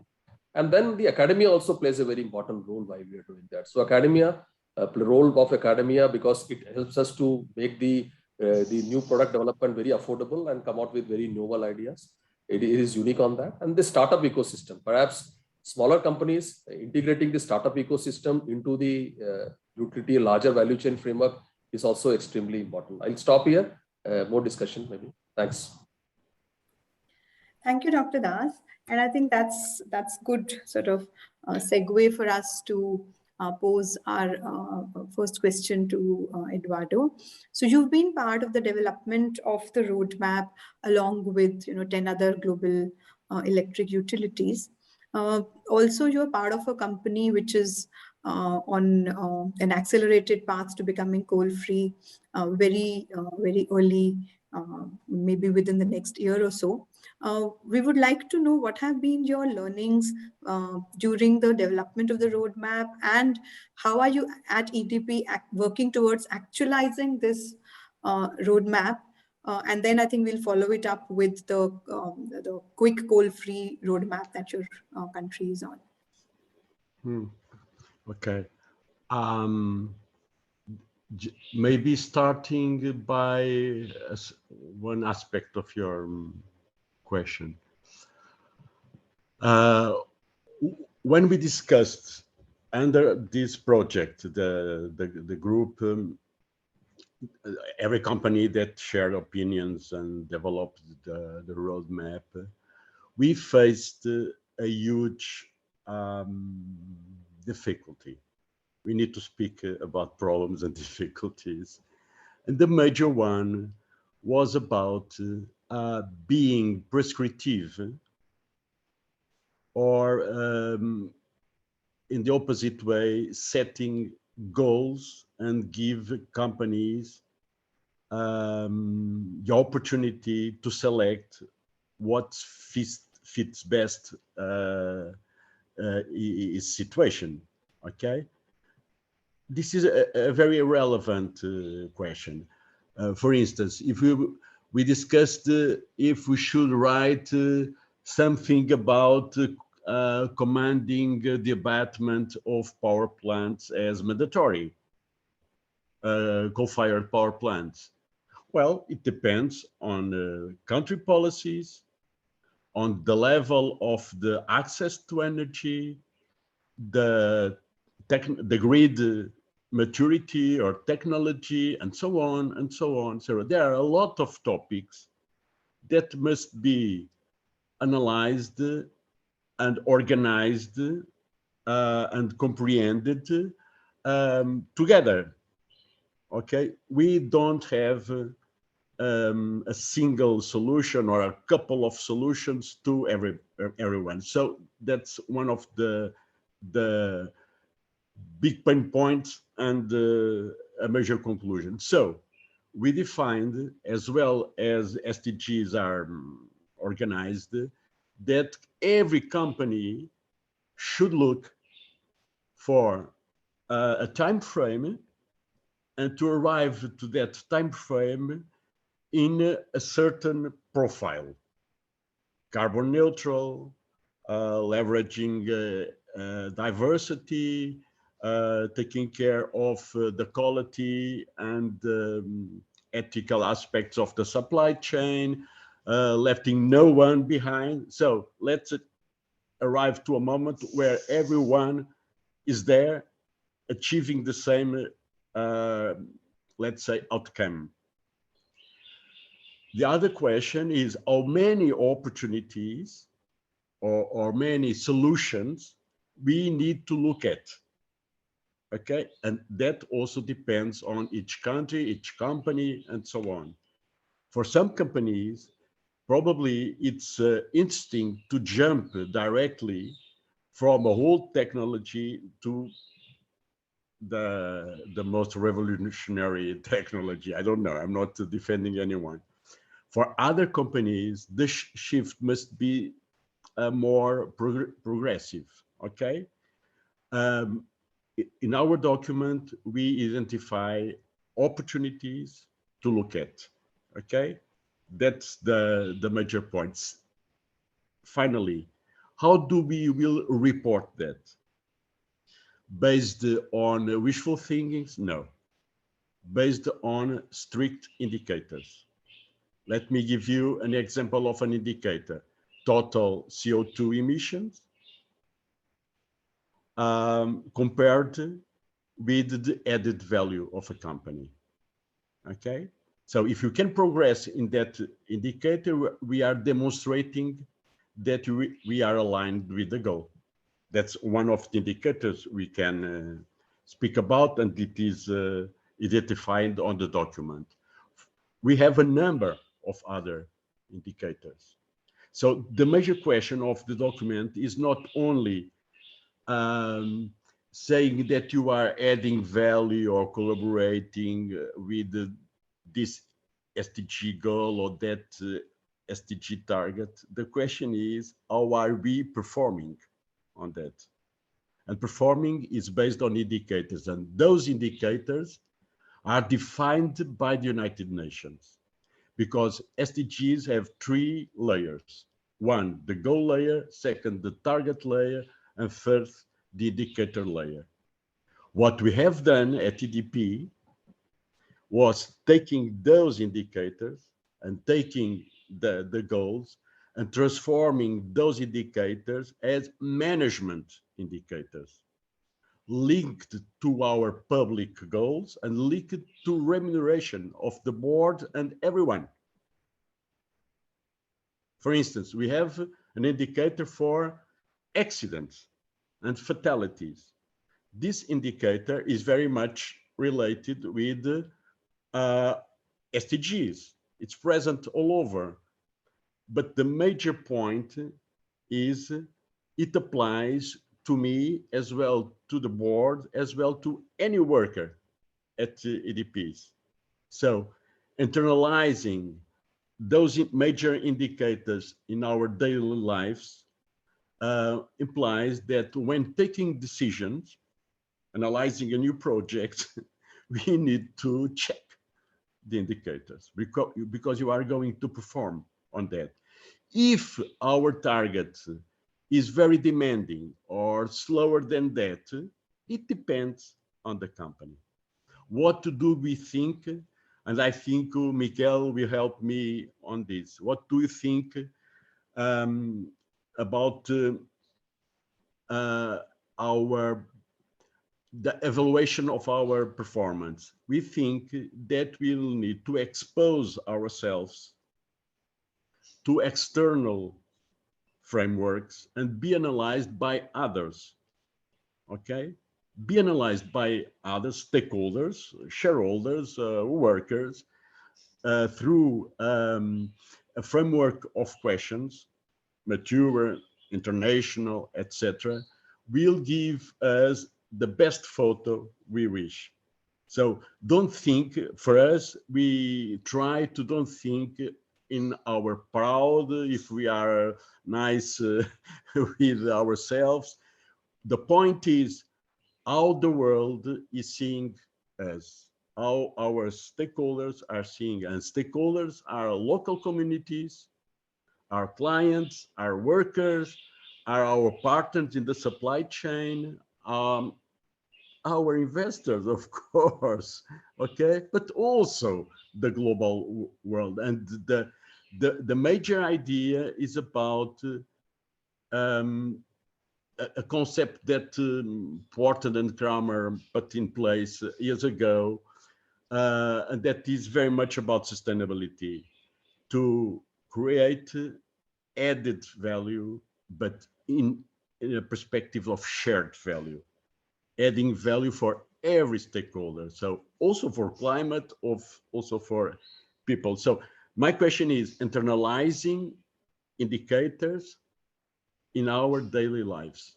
That moves a company from early stage to, well, the sustainability roadmap and the pathway. Thank you, Eduardo. And I think I'm going to pick your cue and ask Mikel what his experience and his views are on this, because his organization was equally a part of developing this roadmap. Thank you very much. Eduardo, I have to say that I do agree with your views in many points. We are sharing fully the view that performance is measured through KPIs, and therefore we need to make sure that the whole company, including the board, is aligned. And this is what we do ourselves as well. Our trip started many years ago, and we became carbon neutral 5 years ago, at which point we realized that it was not enough. We needed to do more, and we needed to do it faster. And this is why we set ourselves into a new 5-year plan, by which we are committing ourselves to move the needle, to regenerate, to restore our impact into our society. That's very nice to say, but we needed to be a bit more specific and to make sure that everybody which is working around Acciona Energy is aligned. So we did exactly the same. We set these KPIs with goals, and we make sure that they are shared by everybody, from the top, from the board, through the management, all the way to all our workforce, okay? And is, of course, linked to remuneration. What does it mean? Well, we have specific yearly targets with a 5-year goal. In terms of, for example, emissions, we are set ourselves to go beyond neutrality and reduce 60% further our emissions in that 5-year plan. Or, for example, we want to go beyond our 94% recycling of all our waste, with the specific actions and being followed up at the different levels of the organization. This has to be, like Eduardo said, monitored not only by ourselves, but also by the outside world, okay? And this is why we use the standard rating agencies that is giving us always a benchmark to see how good we are and how good are the others, so we can try to make sure that we go as fast as we can. I'm talking about different organizations, Dow Jones, Standard & Poor's, and the likes, okay? But that also happens at a local level, because a lot of sustainability happens at the site, okay? We need to report, we need to expose ourselves to the outside world, but we also need to have this social dialogue, what we call the social license. It's not a piece of paper that we get in a permitting process, but it's a continuous dialogue that goes on throughout the life of the plant or the asset that we are operating. And this is something very important for us, okay? It's not something that perhaps you can report as such in a KPI, but if you're not doing it right, it comes out very quickly. You very quickly, in today's world, you get media, you know, all the networks that is telling you whether you're doing right or wrong. And in some cases, we put our commitments in writing, okay, and we raise it to public, just to make sure that the community is happy and also understands our coherence. So to summarize, faster and regeneration goes through KPIs, which are actually linked to our remuneration, and also are subject to public scrutiny, both at a global level with the rating agencies and also at a local level through our relationship with the local communities. Thank you. Right. So what I'm hearing both of you say is that it is very, very important to have clear indicators and commit ourselves to those indicators and track them. The concept of social license, Mikel, is something which I think adds a lot of credibility to what organizations do and how it impacts communities around them. Of course, all of this has a cost, right? I mean, a commitment to SDGs, a commitment to sustainability comes with huge financial implications. And I'm going to, direct this to Vinay. He's the CFO of JSW Energy. What, according to you, are, the strategies, the solutions, the ways and approaches which the sector in India is adopting to reach these goals? Because it's the developing economy perspective is always a little different from the more evolved companies and the more evolved markets. So what would your views on this be, Vinay? No, Jyoti, you're right. I mean, it's very important. I mean, on the one hand, the urgency can't be overstressed, as my colleagues have already talked about. But there is also the reality at ground in terms of how do you balance stakes, so to say. So just to put things into perspective, I mean, especially for developing countries like India, I think you can't just switch off one day. It's going to be a transition path. So there's a three-pronged approach that the country as a whole and all the companies in the industry are also approaching. First is, wherever possible, replacing fossil fuels with renewables. And what is helping there, of course, is this, that with innovation and scale, we've seen it's really now economics 101. I mean, to give you an example, the cost of photovoltaic panels for solar modules, have come down by 90% in the last 10 years. The same for onshore wind turbines have come down by 60% in the last decade. So today, purely on economics 101, there is a justification of, from a risk return perspective, that you will have capital available to deploy for those kind of solutions. And no wonder, we've already seen as a country, cross the milestone of 100 gigawatt of installed capacity, excluding hydro, from a green point of view. And that is a very, very critical milestone in our now, the new goal of hitting 500 gigawatt by 2030. So generation is available. The second is, of course, that, what do you do with the legacy infrastructure, where you need to make investments to reduce the CO2 emissions. And that requires a huge amount of investment from retrofitting, etc. point of view. And no wonder if you look at, for example, the India's environmental norms for the thermal power sector, it started for the first time sometime in 2016, 2017, and it's like a, kicking the can down the road kind of a thing. The latest deadline is December 2024, because while the private sector will be able to find solutions, but the bulk of the problem is with the large number of state-owned generating stations. Where does the funding come for retrofitting that? And today almost 40 gigawatt of total installed thermal capacity in India is more than 25 years old.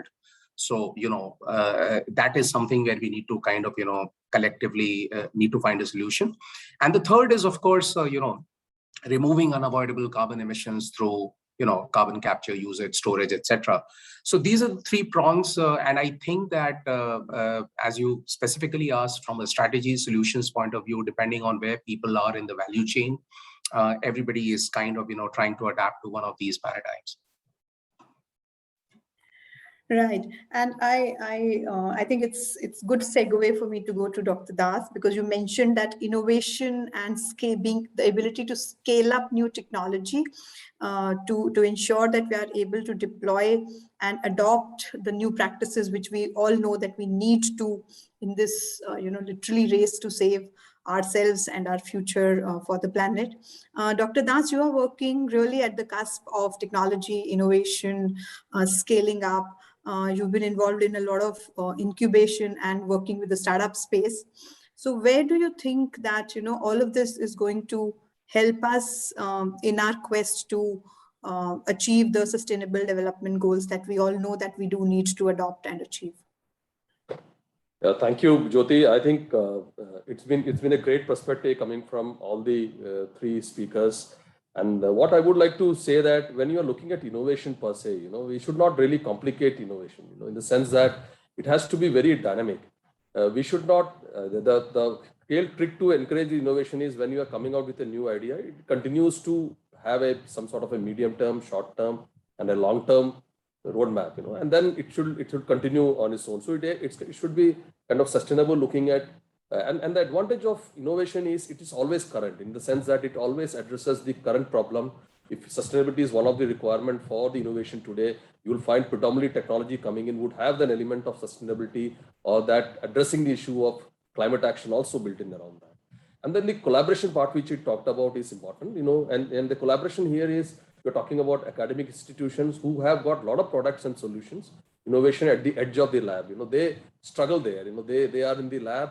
They somewhere reach the edge of the lab, and they're not able to cross that forbidden zone at the death valley, as we say, to go and deploy the product. And that is where the partnership with the industry would come in, and the industry would help those technologies at the academic level to really cross that important barrier, handle them, and tell them that it is not so challenging as you think it is. It is possible. There is a market, and you have to just go and explore that market. And that is where that partnership, and which Tata Power does so well in doing that. So that academia, taking the advantage of the faculty, researchers, students, the bright students to do it, that's an important area. But what we are seeing now as an emerging trend, and a very successful emerging trend, is the way the startups have come out. Startups really helps us to address the challenge of scale. How I would say that is, if you are looking at any product, you mentioned about the solar cost been coming down by 90%, and it was a path. It has taken some time to move around and then have the scale helping us to reduce the price. Now, today, when you're looking at these startups, they really start from a scale at a cost which is really affordable, and then not necessarily targets the mass market. It moves in a niche. It maybe at sometimes go to a mass, and then you have this e-commerce platform and all working as support systems to take it to the next level. The startups helps us to address the challenge of risk, because you are starting small, you are not having a very large organizations to work around. And then also it helps to define new process. And wherever there is a substitution is required, for instance, if you are looking at a new technology which requires substitution, you will find a startup coming in and offering that substitution. At Clean Energy International Incubation Center, which is a joint initiative of Tata Trust and Government of India, Tata Power, it's housed in the Tata Power DDL building. Tata Power is also supporting it for all the startups. We have got about 35 startups, and incidentally, one of the startups, Takachar, has also won the Moonshot Prize, which has been announced very recently. And being one of the incubators, we have seen, I've really worked with this startup and seen then the approach towards the problem. And then it was not starting with the same problem it was addressing. It was looking at a thought and how that technology is going to have a large array of solutions which could address various segments. And what we do there also is, when we are taking the startups for incubation, we also, with Rise Sweden, we have developed a framework. We look to capture that how much of the carbon this technology potentially reduce. And we have found that our startups till the second cohort was able to reduce until 250 MT of carbon. And then it is a continuous process. We keep on mapping it. So how do you really nurture these startups, and how do you really help them to kind of de-risk and then get them into the ecosystem very quickly. For instance, a large company may have a challenge to kind of come out with a product development, then it has also this challenge to cannibalize some of the product line which is already established in the marketplace. So how do you really address that? The startup ecosystem can come in. You can develop the product solution partnering with the startups, or maybe nurture or adopt a startup, and then see that it fits into your larger scheme of things when it comes to strategy. Support the startup to scale up the product solution, provide them with the support system which is required to make really a successful company, and you can move towards that. And as I don't mind repeating that the right from the day one, the startups are having that focus on sustainability, and because the innovation is largely current. Thank you. Thank you, Dr. Das.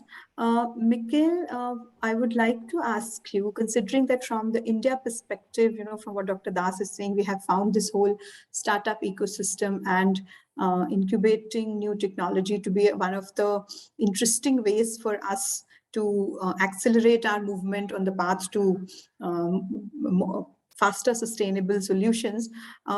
Your company does a lot of work in the innovation and collaboration space.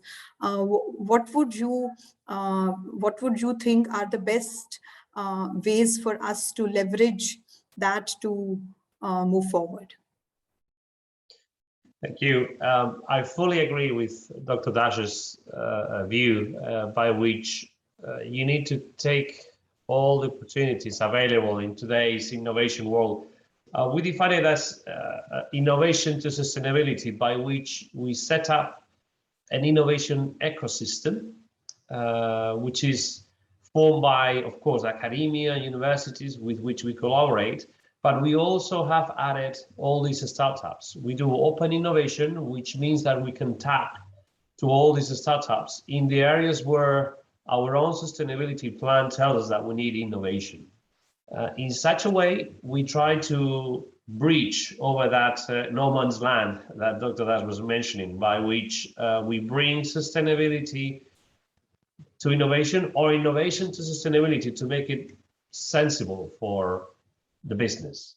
I'll give you an example.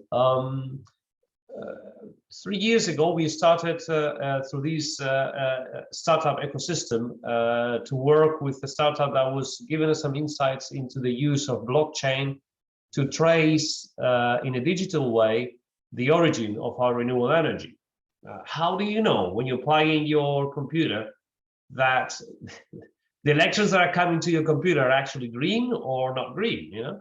Well, with the work of this startup and the help of others, we managed to set up what we call Green Chain, which is our blockchain technology to trace back the origin of our renewable energy from the plant to the consumer.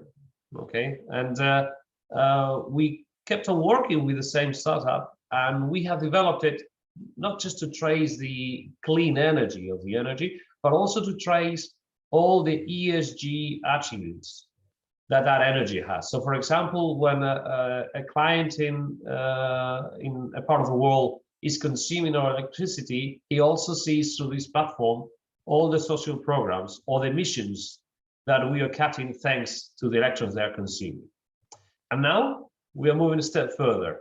We are very active in the green hydrogen. We are just now commissioning our first green hydrogen project in the south of Europe.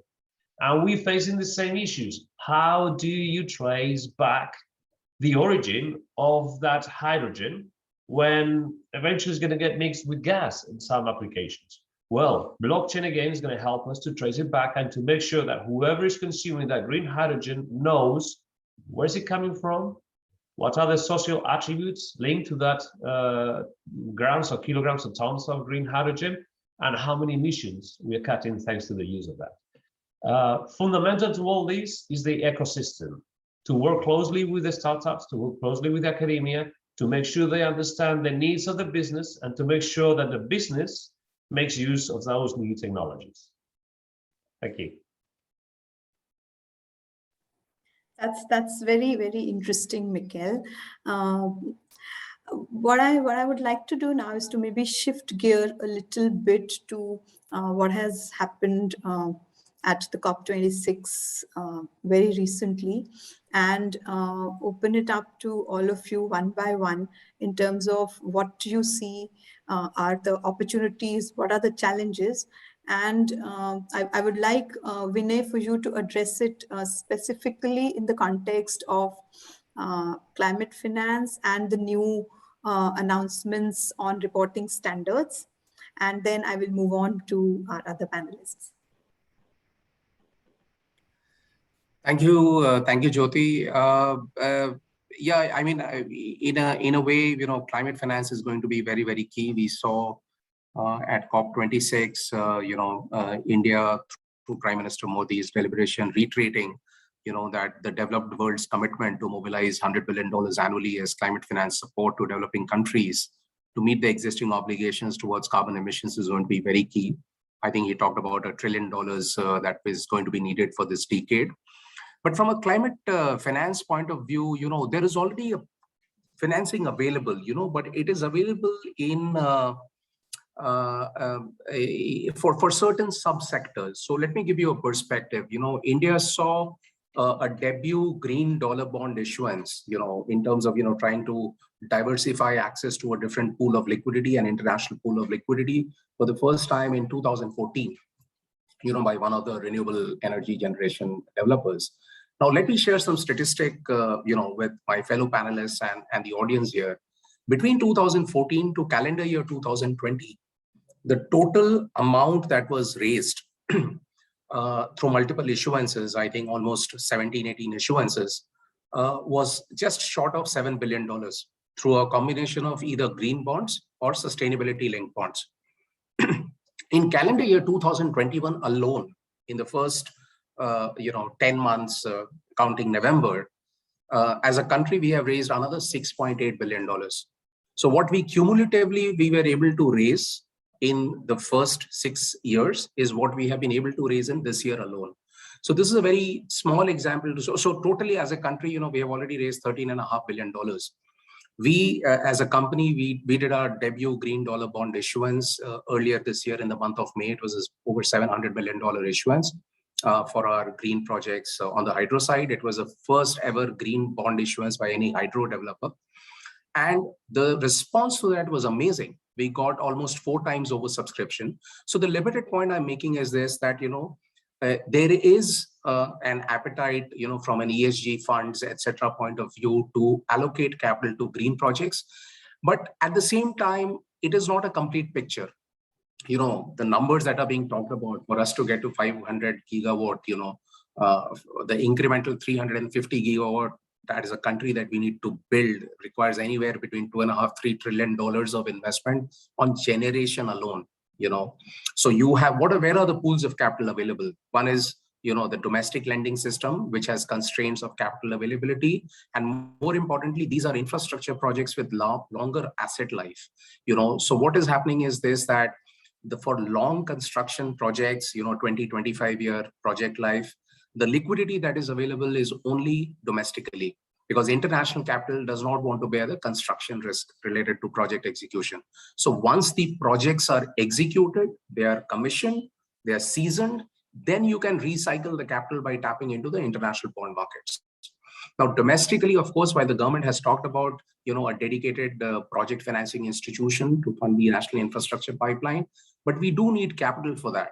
So recycling of capital is less of a problem, but getting fresh capital for under construction projects through international market is still a challenge.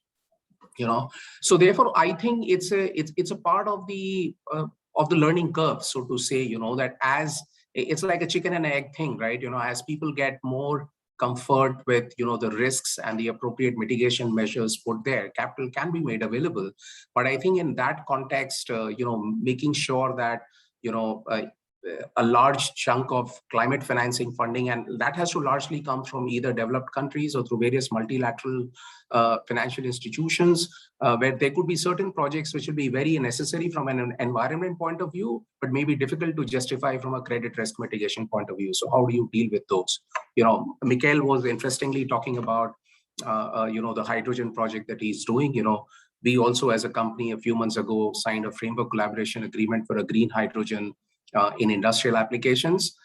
So, to go from a scoping study to a pilot project to actually a commercialization and then looking then looking for financing for that is going to be a steep challenge, because the traditional ways of assessing or project appraisal of a project financing may not be applicable, because you may not have a 25-year offtake arrangement with a fixed price or a visibility of pricing. So how do you mitigate those risks? I think those are the spaces from a climate financing point of view that we need to kind of figure out as we go ahead.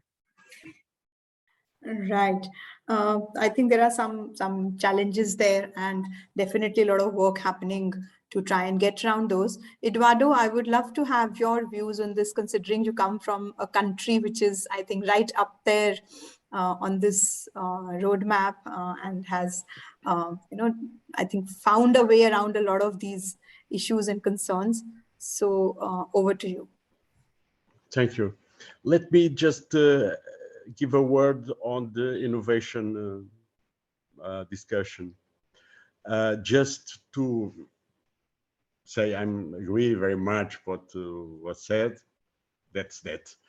But to add this concept, for the new energy technology, renewable technology, we are very much looking at CapEx costs and less on OpEx costs, okay? This makes a huge difference when analyzing an investment and everything that is connected with the project. But we need to understand that we are not buying coal or gas to give the energy. We are just doing maintenance operations of a huge capital investment. This is very important when we think about the technology. Secondly, we need to understand that we moved from the focus on huge power plants, okay, to many diversified and distributed power plants, okay? This transfers the focus of the business on networks. The center of our business now is networks with a lot of appliances connected, okay? So we need to have a very, very, very dynamic and innovative network that covers all the countries, okay?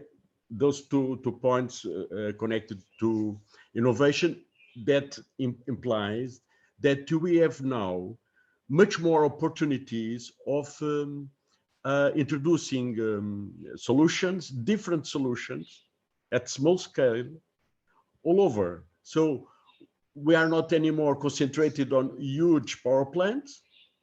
Everybody can test things on the power grid, and the real solutions deploying from the idea to real life is very fast now.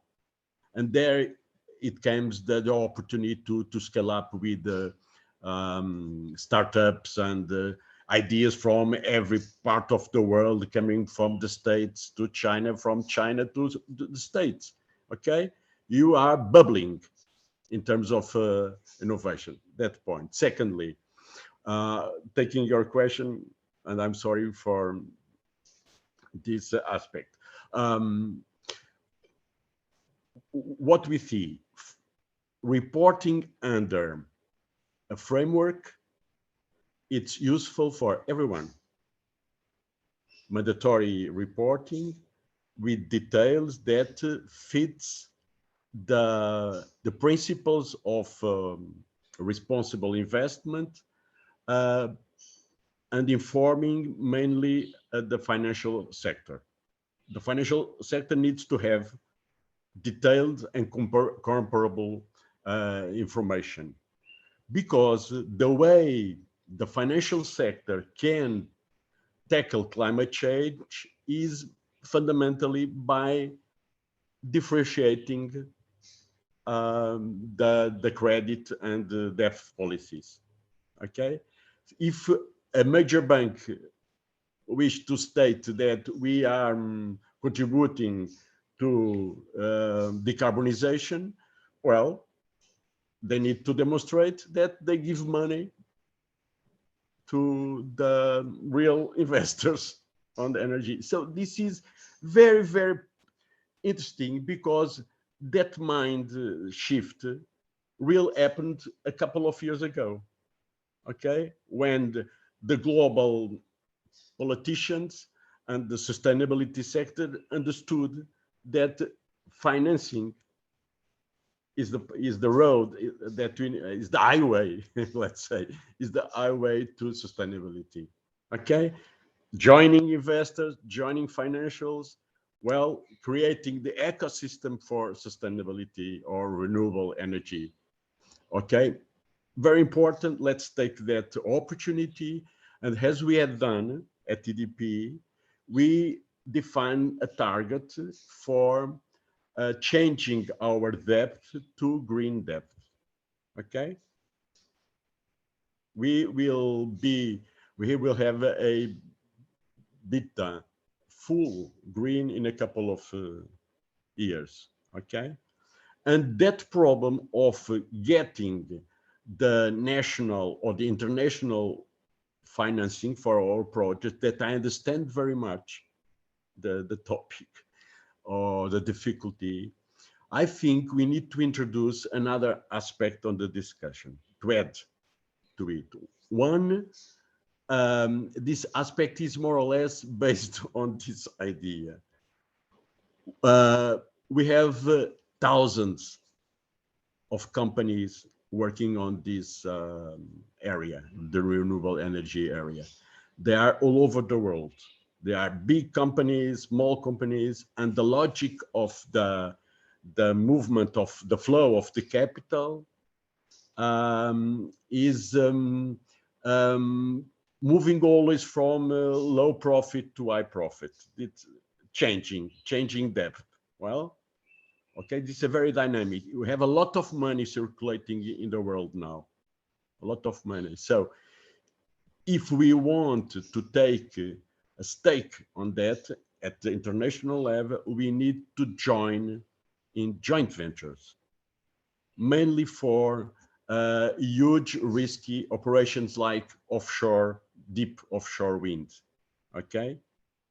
As much as the risk grows, we need to join with other companies to leverage our capacity and to face the innovation process that is related to the level of risk. So for me, this is very, very important. Doing joint ventures, opening our projects to others, and raising capital, enough capital to accelerate.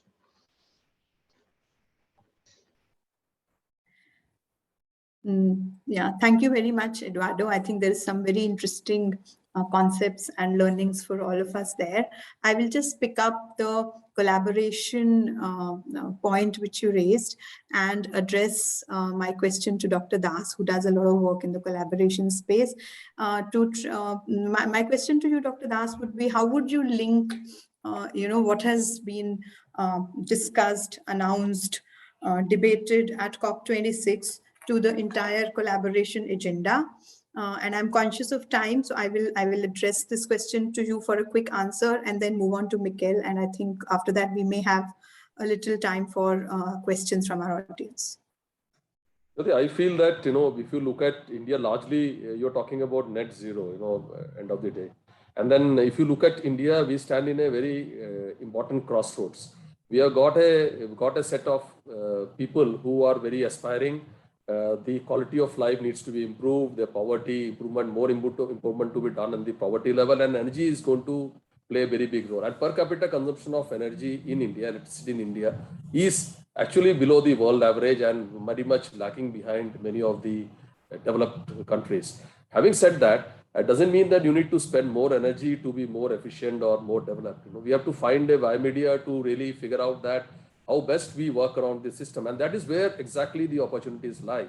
When we are talking about renewable, now imagine a situation when we are talking about a plot load factor of something like 16 to 20% in the case of solar, we are able to innovate and come out with something which exceeds 60%. How that is going to transform the entire game.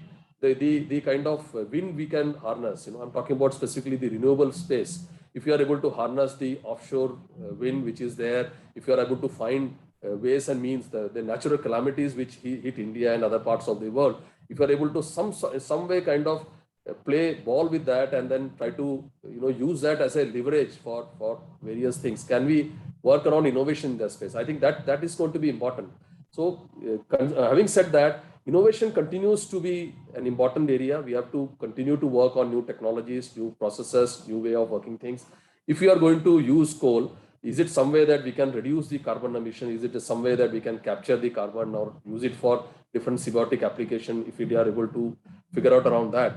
And then how do we really play a role? And then we continue to grow, develop. At the same time, we are conscious of the fact that we are not reducing or kind of discharging too much carbon. And I feel that there exist opportunities for companies like Tata Power and many of these companies, maybe Jindal and the startup ecosystem, all to come together to really ride this opportunity and really contribute to the development. Thank you. Thank you, Dr. Das. And I think we have an interesting juxtaposition, which I would like Mikhail to bring out, where you mentioned that you have already achieved carbon neutrality, but once you reach there, you realize that even that is not enough, and there is so much more still to be done. So while countries like India are still working out plans to reach net zero, here we have your organization which has done that and is still working on a lot more and has realized that that's just not enough. So what is it that you would like to leave our audiences with as, some thoughts or some closing remarks from your side? Thank you, Yoti. I will link with our previous remark. Pritesh, my colleague panelist, was saying there's a lot of money out there, financing money, looking for financing renewable energy in our case. But the money is afraid of the construction risk. Pritesh was explained very clearly. So we have the need and we have the money. What is the missing piece of the puzzle? Well, the expertise and the companies that are willing to fill in the gap. We have been developing that for 30 years. And joining and linking with a comment from Eduardo and Dr. Das about joint ventures, we realized that to go beyond, in some cases, we need to join forces. So we have the expertise, we can take that risk. We have been doing it now for decades. We know how to do it. We have the trust of the financing entities to do it. And we know that for these new ventures like offshore or hydrogen, we probably also need to join forces with other companies. In our case, we identified an American company that was willing to join forces to deliver green hydrogen equipment. Or in the case of offshore wind, where we have not been active until now, we have joined forces with the Scottish renewable partner, SSE, to make sure that we join the knowledge and we provide the trust that a financial community needs to put the money in the first place.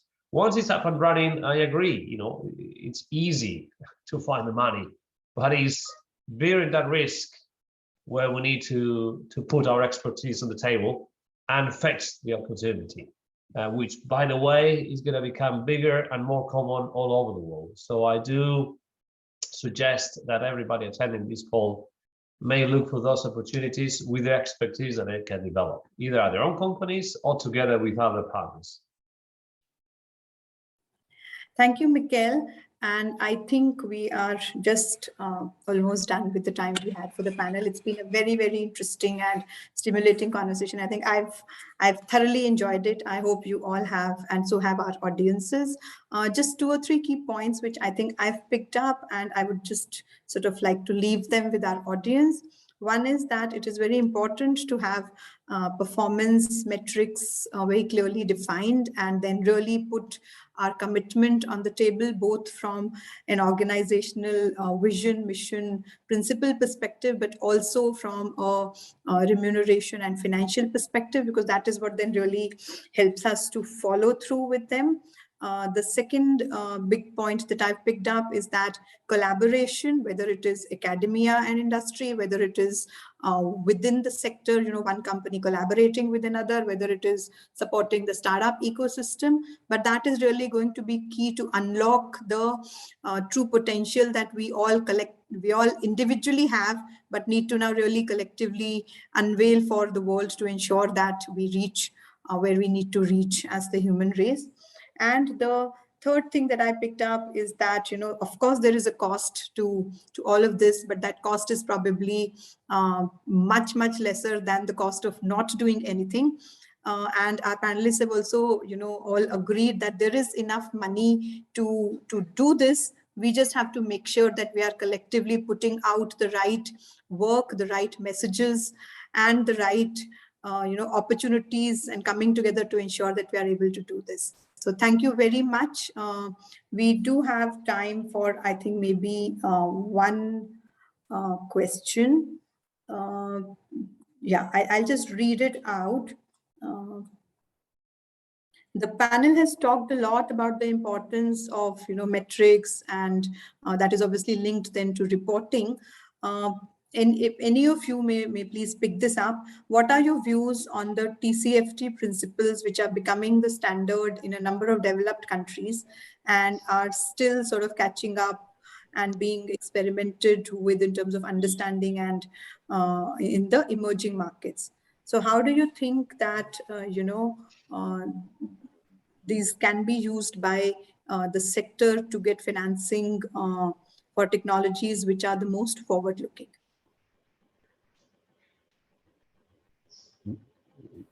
You are directing the question to anyone? You can pick it up, Eduardo, and maybe we can have one more panelist add to it, and then that's. I don't know. I don't know if TCFD will live forever. Will live forever. I'm not sure. What I'm sure is that everyone now understands perfectly that we need to have a financial framework connected with climate and many other things. Okay, we need to have a common framework, and people are working on that. For instance, look at what GRI and SASB had done. They joined forces to debate. What has been said on all major organizations? Well, let's look for standards. Okay, so let's move on that pathway. Take TCFD as the best approach now. Okay, complement it with CDP, Sustainalytics, Dow Jones, Ethisphere, whatever. Okay, and try to progress on that idea. Notice that very soon the European Union will publish a major framework on company reporting. So everything is moving on. If you look at the SDGs indicators, probably we'll find 90% of the really important indicators there. So we have the work done. Just is like Glasgow. Well, you published a document with 97 points, probably 27 approaches to climate financing. Everything is the same, it seems. Okay, so you are trying to make a community of thoughts on strategy. It is very hard for our world because our world is confronted with major and complexities and problems, not only climate change. It's a complex world. Let's strive on it. Thank you, Eduardo. Vinay, any remarks from you from a finance and India perspective? Yeah. No, I agree with Eduardo. I mean, it was the Equator Principles many years ago, when TCFD was not heard of, So I think today the issue, and I would just like to clarify, TCFD is about disclosures, and it's all about disclosures. So you have the ISSB that was being talked about earlier, which is an attempt to consolidate, some of the disclosure standards. I believe somebody from TCFD is also going to be part of the technical committee there, so which is good, which is welcome, so that if we have one harmonized disclosure thing. But the issue is this, that I don't think that, and especially from a developing country like India's point of view, Eduardo and Mikel's experiences could be slightly different, probably, so I will take the liberty of saying that. But from a developing country's perspective point of view, I don't think it is about the lack of disclosure. So let me give you an example. Today you have external commercial borrowings which are available in India, for any project financing, forget green, anything else otherwise. What is a typical tenor for which that financing is available? Or what is the appetite of the banks to lend for what kind of a tenor? It is anywhere between 7 years to maximum of 8, 9, up to 10 years, not longer than that. Now, when we are looking at sizing of debt for a project which has an asset life of 25, 30 years, a rupee or a INR denominated project financing, you can easily get for 20-year door-to-door financing. But a 7-year door-to-door ECB doesn't help you solve for that. And I'm sure it is not 7-year because of lack of disclosure.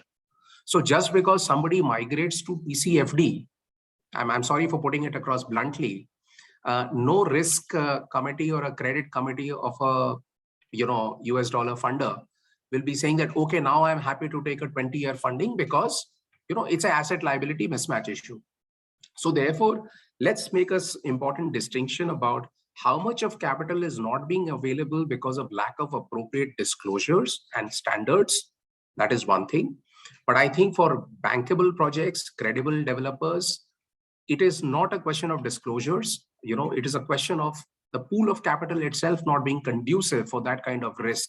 The point that Mikel was rightly making out, that, how do you get the certain intermediaries in between? So for example, you already have developmental financial institutions, for the ECA tie-up. So if you're importing equipment from XYZ country, the particular developmental financial institution of that country is willing to take a funding, available for that. But again, there the tenor is 10 to 12 years. So the issue is a classic ALM asset liability mismatch issue. How do you solve for that? I don't think, TCFD is going to solve for that. But yeah, TCFD is welcome, or any other new standard that it can morph into and call it by any name, as Eduardo was trying to allay. Yeah. Thank you, Pritesh, and thank you very much to all our panelists for this very interesting discussion. Over to you, Joe. Thank you very much, Jyoti, and all the panel. That was a great discussion. And I also appreciate all the work that's gone on from the audience to ask questions and to get those answered both by the panel and also in the chat. A fantastic discussion. We are going to take a break. I've put in the chat, I put a link to a guide for electric utilities to the TCFD, notwithstanding the comments about the permanence of any framework, but I hope that you find that useful. So, but yeah, a really big thanks to everyone who took us through that discussion. And we're going to take a break, and we're going to come back at 4:45 India time, which is in I think just over 10 minutes. And then we're going to have our last discussion of the day, which is going to focus especially on collective action. So a brilliant discussion on the solutions and the strategies for utilities. Thank you very much. And please join us back here at 4:45 for a discussion on collective action. Thank you very much. After that excellent session moderated by Jyoti Bansal, we are now going to have our last discussion for the day. And this is going to focus on opportunities for collective action. So I'm going to introduce my colleague, Florian Miko. He's the associate with the World Business Council in the People and Society program. And he played a key role in the development of many of our SDG sector roadmaps, and particularly this electric utilities sector roadmap. So Florian is going to moderate this discussion now. So it's a pleasure, Florian, over to you. Thank you, Joe. Thank you very much for the introduction, and good afternoon to you all. My name is Frank Mikkel, as Joe said, and on behalf of the CSD, we are grateful to have you all today for this special event organized jointly with Tata Power on accelerating business action in line with the SDGs with a focus on electric utilities. So as you already know, this event is being organized following the launch of the SDG sector roadmap for electric utilities that my colleague James presented earlier this morning. We launched this back in March, and 6 months on, it's really a pleasure to see this taking shape and to discuss with all of you today. I had personally the pleasure, as Joe said, to work on behalf of the CSD with 11 of the world leading electric utility companies to explore, articulate, and set a course to realizing the unique potential of this sector, as well as to leverage its influence and innovation to make a great leap towards realizing the ambitions and transformation needed to achieve the SDGs. So this roadmap, as highlighted by James earlier today, aims to serve as a transition tool for the sector, but success is dependent on collective action. So inclusive partnerships and collaboration with sector peers and other local and regional stakeholders, including in the value chain, civil society, and academia, are needed to achieve greater SDG impact. So in that regard, in the next 60 minutes, we will focus on the kind of and importance of collective action needed to realize the SDGs and aim to address some of the challenges that we may face in accelerating SDG action, as well as the opportunities that can be harnessed along the way in India and other key emerging markets. We also want to discuss a bit about the enablers to help us meeting the 2030 deadline with, for instance, insights on policy and regulatory support, finance, partnerships, and collaboration, and as well as the concrete benefits that utilities can unlock from being aligned with the SDGs and integrate them in the strategy and operation. So for this panel discussion that I'm delighted to chair, we are lucky to have with us 4 outstanding speakers from forward-looking companies from the power sector in India and the Southeast Asia region, but as well as renowned experts from the financial institution and forward-looking organization with a global mindset as well, who will share with us insights and experience on this crucial topic. So first, I should introduce you to Diksha Vats. She's a sustainability officer for the Aditya Birla Group. Diksha is driving the sustainable business transformation agenda for ABJ across all its locations on strategic, operation, communication, and advocacy aspects of sustainability. Global conglomerate, ABJ is also active in 14 industry sectors. We also have the luck to have Vicky Sins with her. So Vicky is the lead climate and energy benchmark for the World Benchmarking Alliance. So in her role, Vicky is responsible for these benchmarks to support the decarbonization of the economy and the energy transition in a system-based approach. She also believes that the private sector can make a strong contribution and has a responsibility to take action by demonstrating how companies are contributing to the Paris Agreement and to the SDG 13 as well. We also have the chance to have Hendrik Rosenthal with us. Hendrik is the Director of Group Sustainability for CLP Group. He is responsible for the sustainability-related strategy, reporting, and communication to support CLP in running as a leading responsible energy provider in the Asia-Pacific region.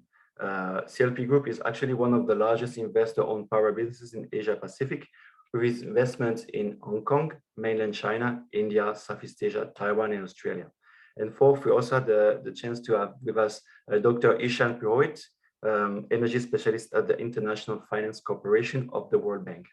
Ishan is focusing on the Southeast Asia region, and he has also a broad experience in the development of renewable energy projects of diverse scales and technologies. He's working on utility scale, captive and off-grid power in India and Southeast Asia, and is now focused as well on advisory services in the power sector. Presently, he's also technically supervising several investments and upstream deals of IFC in utility scale solar power system in the region as well. So I should just highlight that we will have a few minutes at the end of the session for an interactive Q&A. So please, if you have any questions for our panelists, do not hesitate to type them in the chat and we will make our best to address them.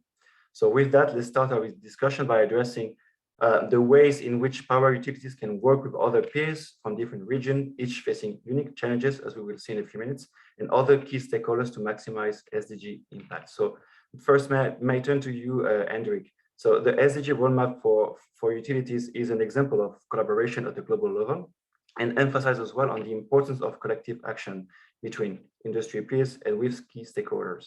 So should I ask you, has CLP's roadmap engagement changed or influenced the way in which the group thinks about and works with the SDGs? And how has it influenced your ambition and approach to collaborative action? Great. Yeah, no, very good question. Thanks very much for having us join the discussion this evening. I'm calling in from Hong Kong here. So just to provide a little bit of background, CLP is an electric utility that, as you mentioned, has a broad portfolio across Asia Pacific, but we also have and continue to have a very diverse mix of generation assets. And we have indeed a Climate Vision 2050 that helps us to decarbonize these assets. That is really providing us a pathway to change and to be much more aligned with these SDGs, as you quite rightly ask, in terms of how does that really manifest for us as an organization here. And we had quite a lot of discussions as we went through this roadmap development, the roadmap for electric utilities with the other colleagues, and some of them were on the line just prior to this session. And it really was quite clear that we are all facing very similar challenges. And the climate change agenda, with COP26 being front of mind for everyone, certainly is a key piece of the puzzle that we need to really address as a sector and as a key service provider across all the economies where we operate. So what does that mean, though, in terms of collaboration? I think what's really important to remember here is that as a service provider, as a provider of an essential service for anyone within our communities, as we rely on the product, as we all rely on this product that we bring to the market, I think it's really important that we are fundamentally a type of business that is built upon collaboration. So in terms of really bringing the right pieces forward here, what does that mean? It is really about having consensus on regulatory changes. It is about having consensus, if you want to be more specific, on some of the SDGs, such as climate action, about the phase out of coal, for instance. And do we call it, we actually still, and we call it a phase out of coal. We don't call it a phase down, right? And we have a very clear target as an organization, and there's many others that have worked on this particular piece of what that means for our sector and what sort of responsibility we carry to bring this forward. But we can't do this on our own. We rely on collaboration, not just within the sector, with our peers, but across the regulatory framework, across the communities where we operate, across governments. And that's really quite unique, perhaps to some extent, for our sector, is that we are very much heavily regulated, and there's a lot of eyes on us as a sector to deliver. It's just like water. We need electricity. That's how it works nowadays. So we definitely need to collaborate with the regulators, but we need to collaborate in such a way that we can actually make these SDGs happen by 2030. So there is some lack of coherence, perhaps more in that space, not within our sector, but across governments. And looking at what happened at COP and the commitments we have, I think we need to do a lot more work on this. Maybe I'll just stop there as a starting point. Oh, thank you very much, Henrik. It's actually a very good point, pointing out as well the results of COP and the needs for the agency as well for increasing action. From this, perhaps I could then turn to Ishan and have also his insight on the Indian market. The Indian renewable energy sector is currently undergoing a rapid growth.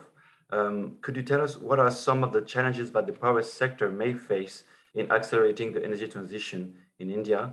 And how do you see the role of collaborative action in overcoming them, such as the one that, for instance, Henrik was referring to? And how is IFC supporting utilities in this journey as well?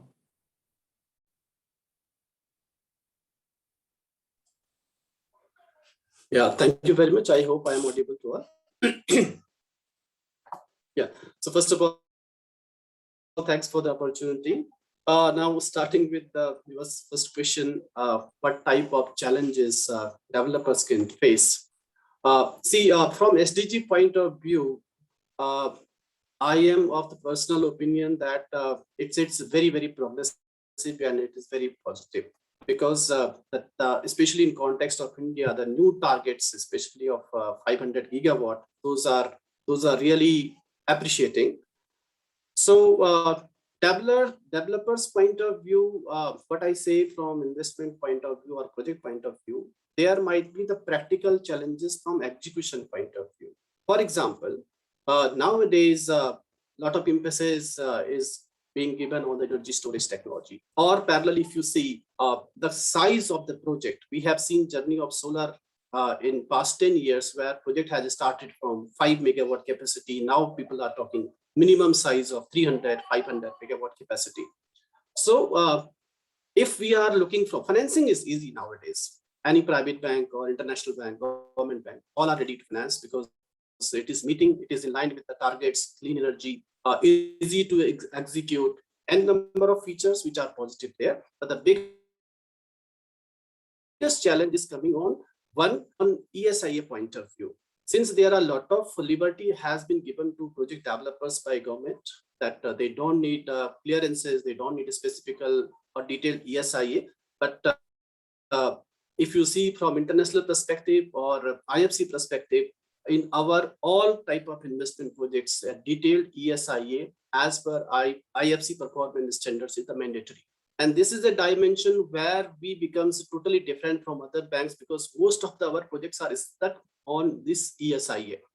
For example, if you see the projects in the Western Rajasthan, which are of minimum 300 to 500 megawatt capacity, and the GIB, Great Indian Bustard issue, is there. And because of those 150, 200 number of birds, we are unable to disperse. Even developers are there, parties are there. So from challenge point of view, because we need to see each and every aspect. So though we have not directly following SDG specifically for the investment, but if our internal procedure is totally aligned with whatever the associated targets are there, for example, clean energy, for example, gender, for example, energy access, everything's there. So the example which I have given you, especially from GIB context point of view, you will surprise that around 1.5 gigawatt capacity pipeline of IFC projects are in hold. And we are simply waiting that what kind of measures actually could be taken from execution point of view. And you know that Supreme Court, everybody, multiple NGOs, all players are involved in that whatever the technical measures are being suggested, whether those are techno-commercially viable or not, and it is making. So this is just one example. Land acquisition might be a challenge, or supply of the technology might be a challenge.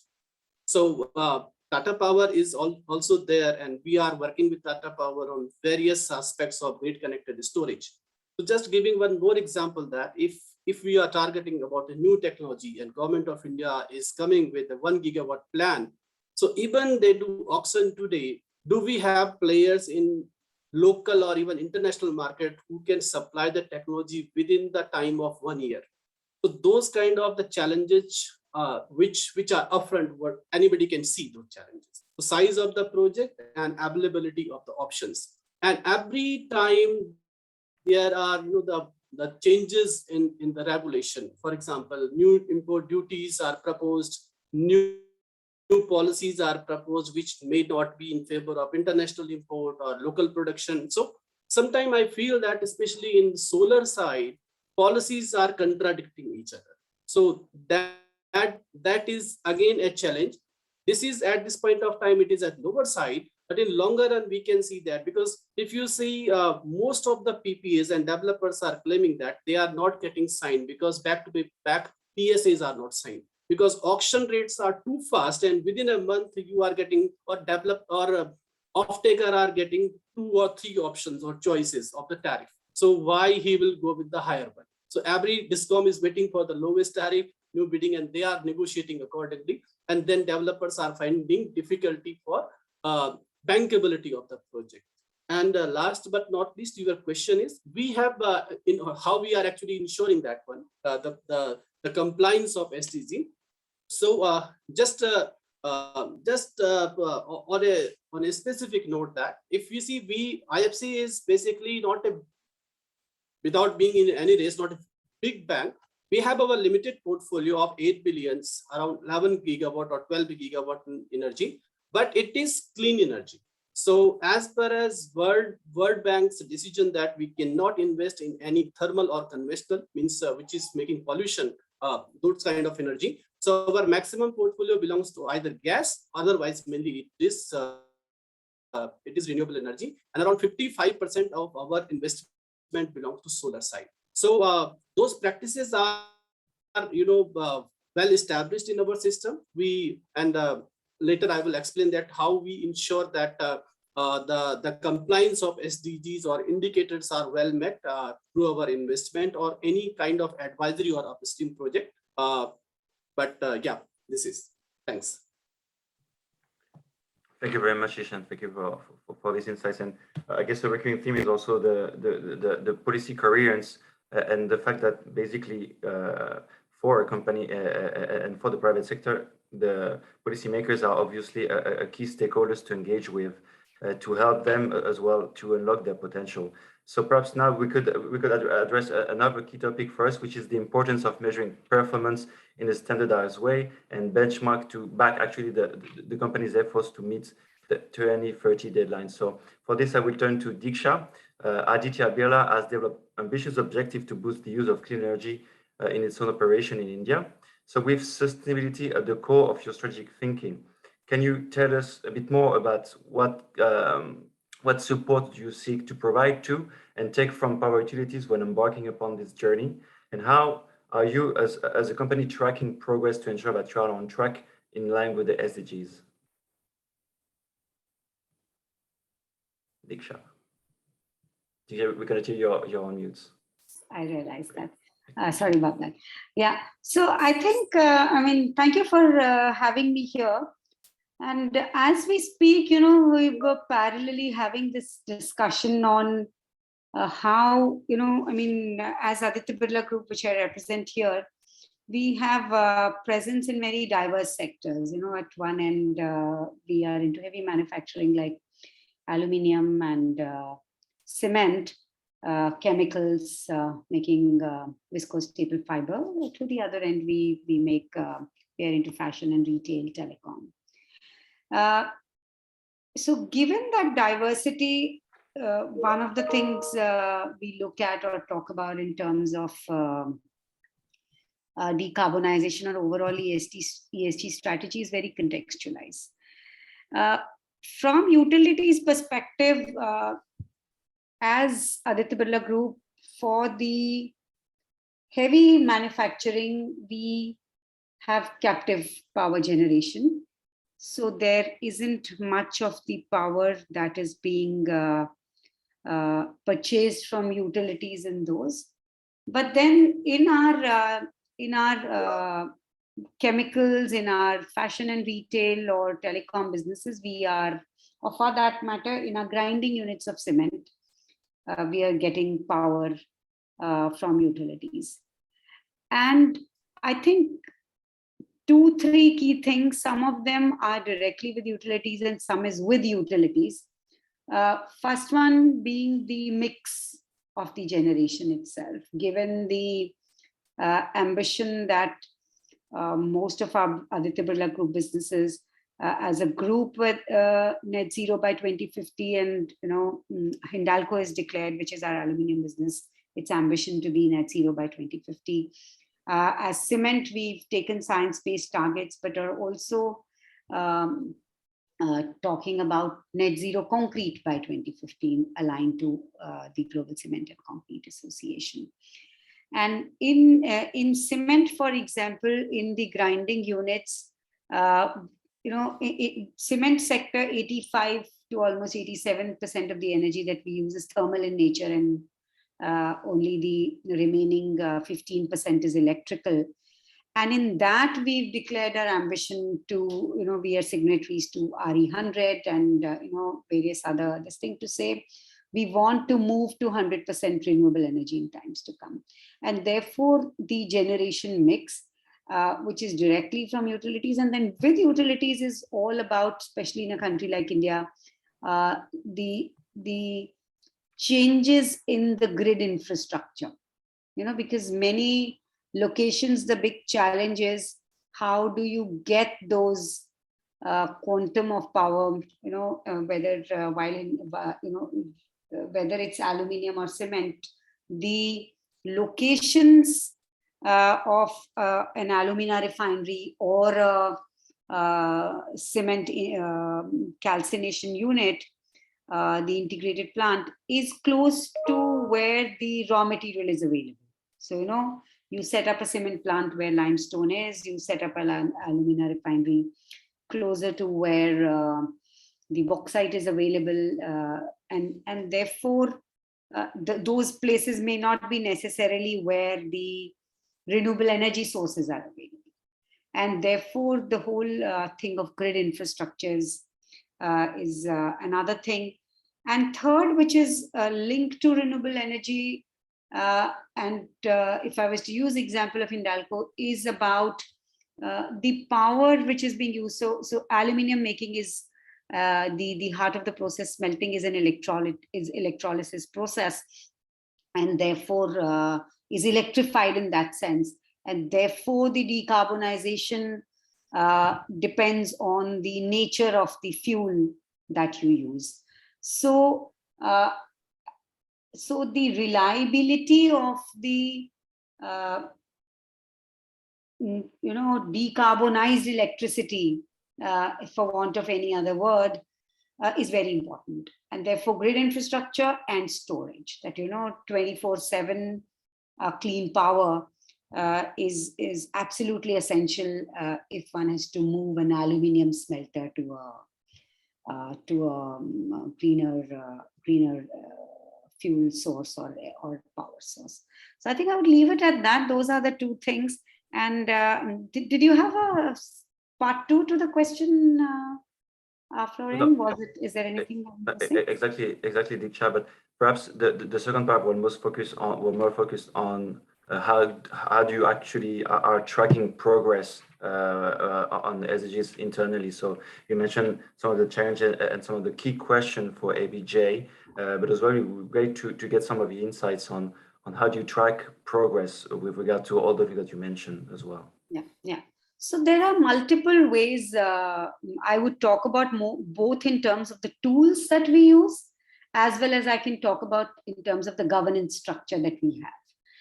In terms of the tools we use, we use Enablon as a data management system. So all our sites input into Enablon the amount of energy and then the nature of that energy. So energy matrix, so how much is coming from which type of fuel, primary fuel source, and whether it's electrical or thermal. So use of Enablon, and therefore Enablon's metrics module and performance is tracked through that. And the Enablon data is discussed at multiple levels, at the site level itself, at the business corporate level, through, if I was to use example of Hindalco, there is a monthly APEC sustainability meeting, which is chaired by the managing director. And this information, whether it's on energy usage per se, so therefore the amount of energy used and then the type of energy used. So at those levels, and then even at the group level, consolidated that how we are doing. This is just those sheer numbers, and then also converting the type of energy, the initiatives that we are taking in terms of GHG absolute numbers and GHG intensity, and then tracking it against the decarbonization, detailed decarbonization roadmap that is in place. So I hope that answers your question. Thank you. Thank you very much, Diksha. And I would also, perhaps it would be great to hear the insights from Hendrik and the CLP group on this, because you mentioned that the company is moving fast on the SDGs and that you have a clear vision for 2050. But could we also ask you, Hendrik, how is CLP tracking progress to ensure that it is on track on its targets and objective for 2050? Yeah, no, thanks. Thanks for letting me jump in here. We've set a climate vision. We call it our Climate Vision 2050. We've had that in place since 2007, and we've been ratcheting up our targets ever since. And the primary tracker that we utilize is the carbon intensity of the electricity that we send to our customers. We have just released an updated version of our climate vision in late September. And it is very much in line with, just like many other companies, setting a net zero target for 2050. But more importantly, or perhaps equally important, it is about bringing a detailed plan for what happens between now and 2050. How we are actually going to achieve this over the next 30 years or 29 years, where we have set ourselves as interim targets for 2030 and 2040 in line with a well below 2-degree trajectory. And our 2030 target also being validated by SBTi.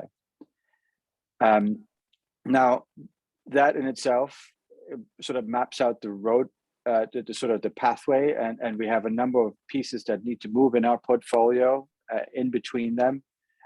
Between then and now, and it is the short term in particular where we have a heavy focus on phasing out coal. And one of our biggest plants that we operate in Australia will be, we actually accelerated that phase out by over 4 years, which we announced earlier this year. And that was only doable in collaboration with government. With the government in Australia, and also by being focused on really facilitating renewable energy coming to the fore and building or committing to build energy storage facilities on the same site where we had previously, or where we continue to operate at the moment, our coal power plant. So there's a real important piece sort of that we keep in mind as we decarbonize. It is about being very realistic in terms of what we can do. What can we do instead of having coal? And if I can just further illustrate, here in Hong Kong, we have still a coal power plant in operation, but we have a transition plan in place where we are switching away from utilizing coal towards natural gas. And we see this as an interim measure, as part of the energy transition, and we fund some of this very large investment as part with our energy transition bonds, actually, that we issue, that are independently verified to meet criteria that we've defined under our climate action finance framework. And that in itself sets us up over time, having gas facilities or combined cycle turbines in place that we can then over time, as we move to 2050, to switch to hydrogen, green hydrogen. So we really have that vision, and we are very clear at the moment, there is no such supply of green hydrogen in the market that we can buy at prices that are equal to what we currently would spend on natural gas. We are supportive of building out this pipeline of this infrastructure.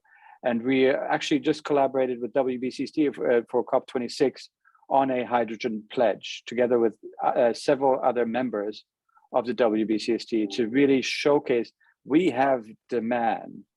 We can switch some of our facilities already today, and progressively so over time, to run on zero carbon or green or low carbon hydrogen. But we need the infrastructure in place. So again, we need collaboration across industry, but also across government to facilitate this change. Thank you very much, Hendrik, for this insight. It's actually a very good point and also a good transition for Vicky. So as the WBA is notably leading a regular climate and energy benchmark, can you tell us a bit more about your work to help companies inform their strategy in the electricity sector? And maybe also ask you, how do you think that the benchmarking exercise can support companies in tracking progress while scaling up their SDG contribution?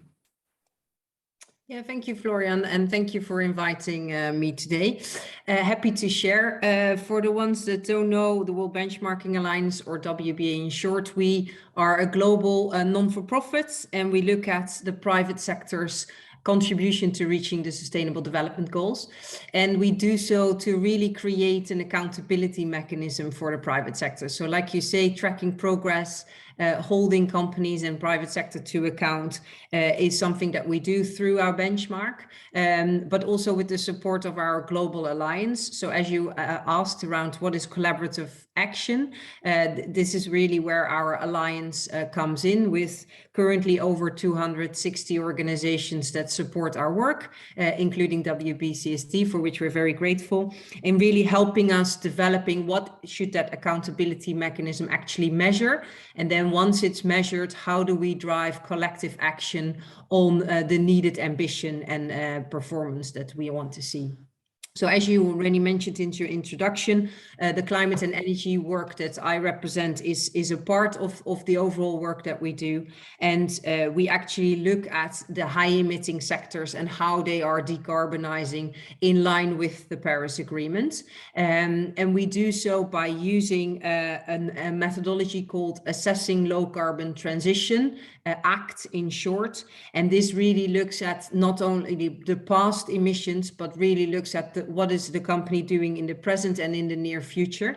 And as Hendrik already said, it really looks at the transition planning ahead, what is needed for a company to really be aligned with a 1.5 degree pathway, and then translates this back into what do we then expect in terms of short, medium, and long-term actions and performance.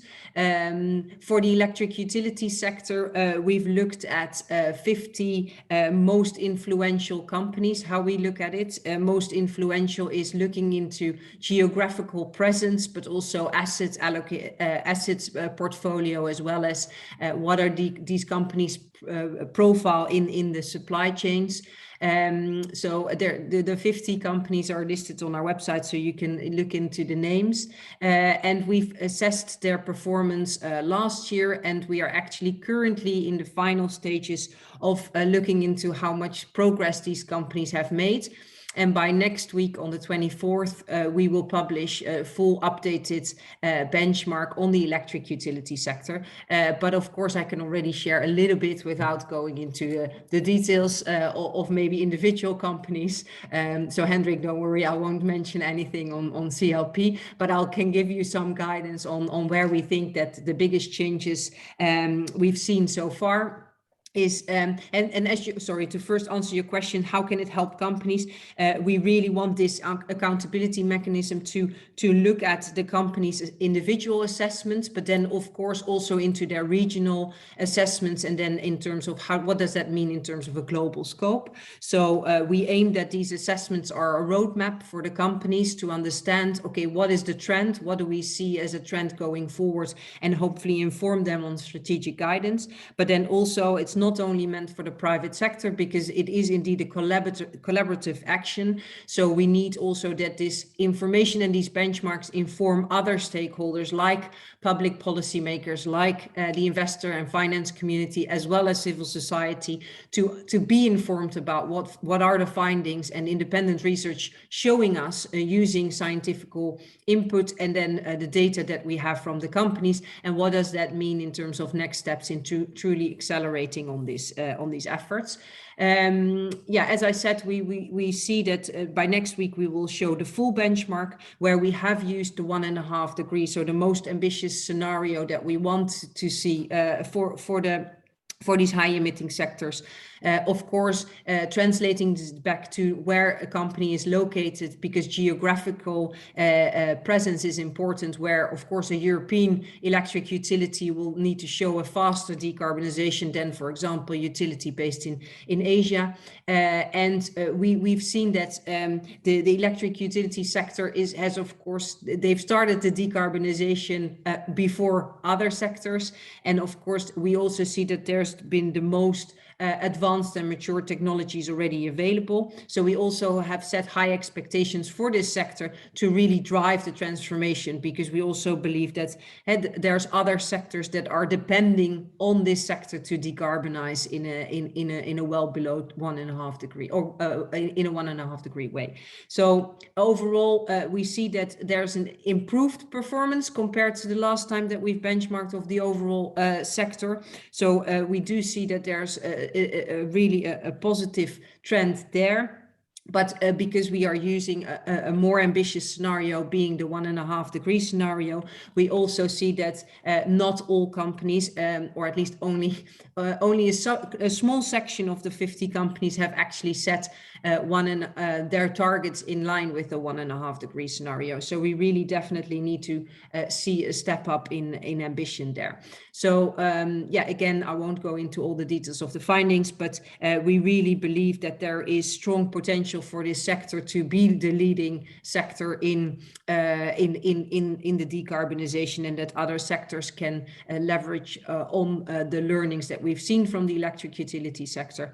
And then one last comment I wanted to make on this is that during COP last week and the week before, we've also published our Just Transition assessments, and I think it's important to mention, because of the role of other stakeholders in that, is that of course the decarbonization needs to go hand in hand with a just and equitable transition, looking after the impact on workers and communities. And in this, there is a responsibility for the companies to make transparent what that impact is, and then in order to be able to mobilize other stakeholders' actions in that. So I'll leave it with that, and happy to go further in detail. Thank you very much, Vicky. That is a lot of information that you have shared with us. It's very interesting to see the importance of collaboration, and also to see how companies track their performance. But in parallel, we also want to address basically the need for financing. So before Ishan said that financing is not easy, but perhaps now I would turn to you again, Ishan. So finance is basically a key enabler for the transition that Diksha, Hendrik, and Vicky mentioned, that is aligned as well with the SDGs. And we know that the IOC is in that regard a strong supporter, because it provides active financial support for renewable energy projects, especially in emerging markets. So I just want to ask you, does IFC favor financing utilities whose operation and strategies are in line with the SDGs?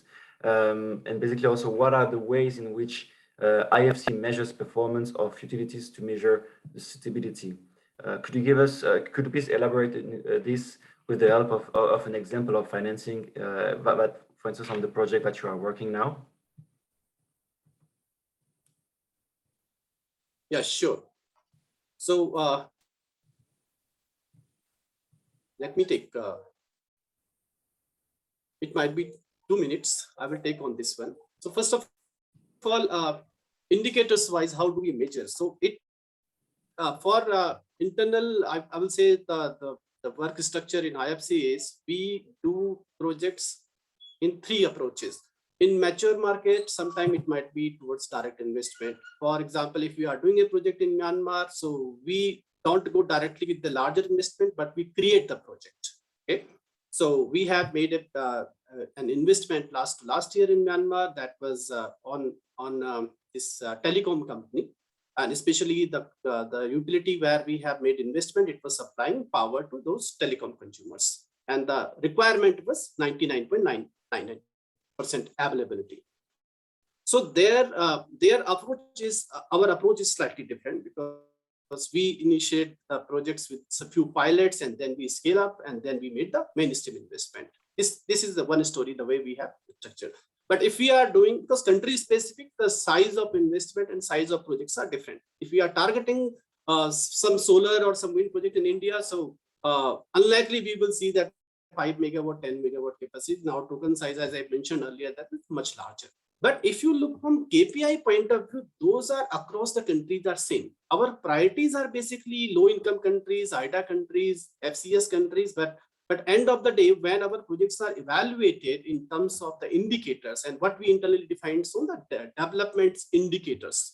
So whether we are starting an advisory project, whether we are doing an upstream project or mainstream investment project, our key KPIs are defined on impacts, outcome, and output. And those things are very, very clear. So if we are talking in terms of some megawatt, back to back with some megawatt hour, back to back with some GHG footprint, back to back with some energy access, it is linked with the genders also. So all dimensions are there. And it will surprise when even in a project, when we are doing on-site consultation or organizing a conference, so we collect the information how many women participants are there. Okay. So from up to that level, basically, we do the project assessment. It's not only the disbursement or mobilization. It is basically backside if we are talking about SDG targets. So we need to comply with all. So these all aspects actually we cover in the project. So whenever we start any project, so the way I understood this market and SDG is the SDG practices in power segment are well established, especially in commercial markets like India, China. The only aspect is making sure their applicability and coverage in the respective KPIs. And as I mentioned, we are very much concerned about the development impacts. So from development impacts point of view, project or investment could be measured against indicators, what we follow, impacts, output, and outcomes. And these are basically with respect of how much capacity, how much financing and mobilization we have done, how much GHG mitigation has happened. And see the project, the development impacts might be direct or indirect. If we are doing investment directly in a mainstream project, we can take some time and measure that, okay, out of 1 year time, how much energy it actually fed into grid. And accordingly, we will claim that it was the direct impact. So within our X amount of money, this much carbon footprint has been removed. But there might be a PPP project like we have done in Madhya Pradesh, Reva project, which is supplying power to DMRC Delhi. So this was a PPP project. So there, in those kind of project, it may happen that, okay, our role is limited to the bid out of the project. And once project is actually coming on the ground, it may, because that execution duration is not in our hand.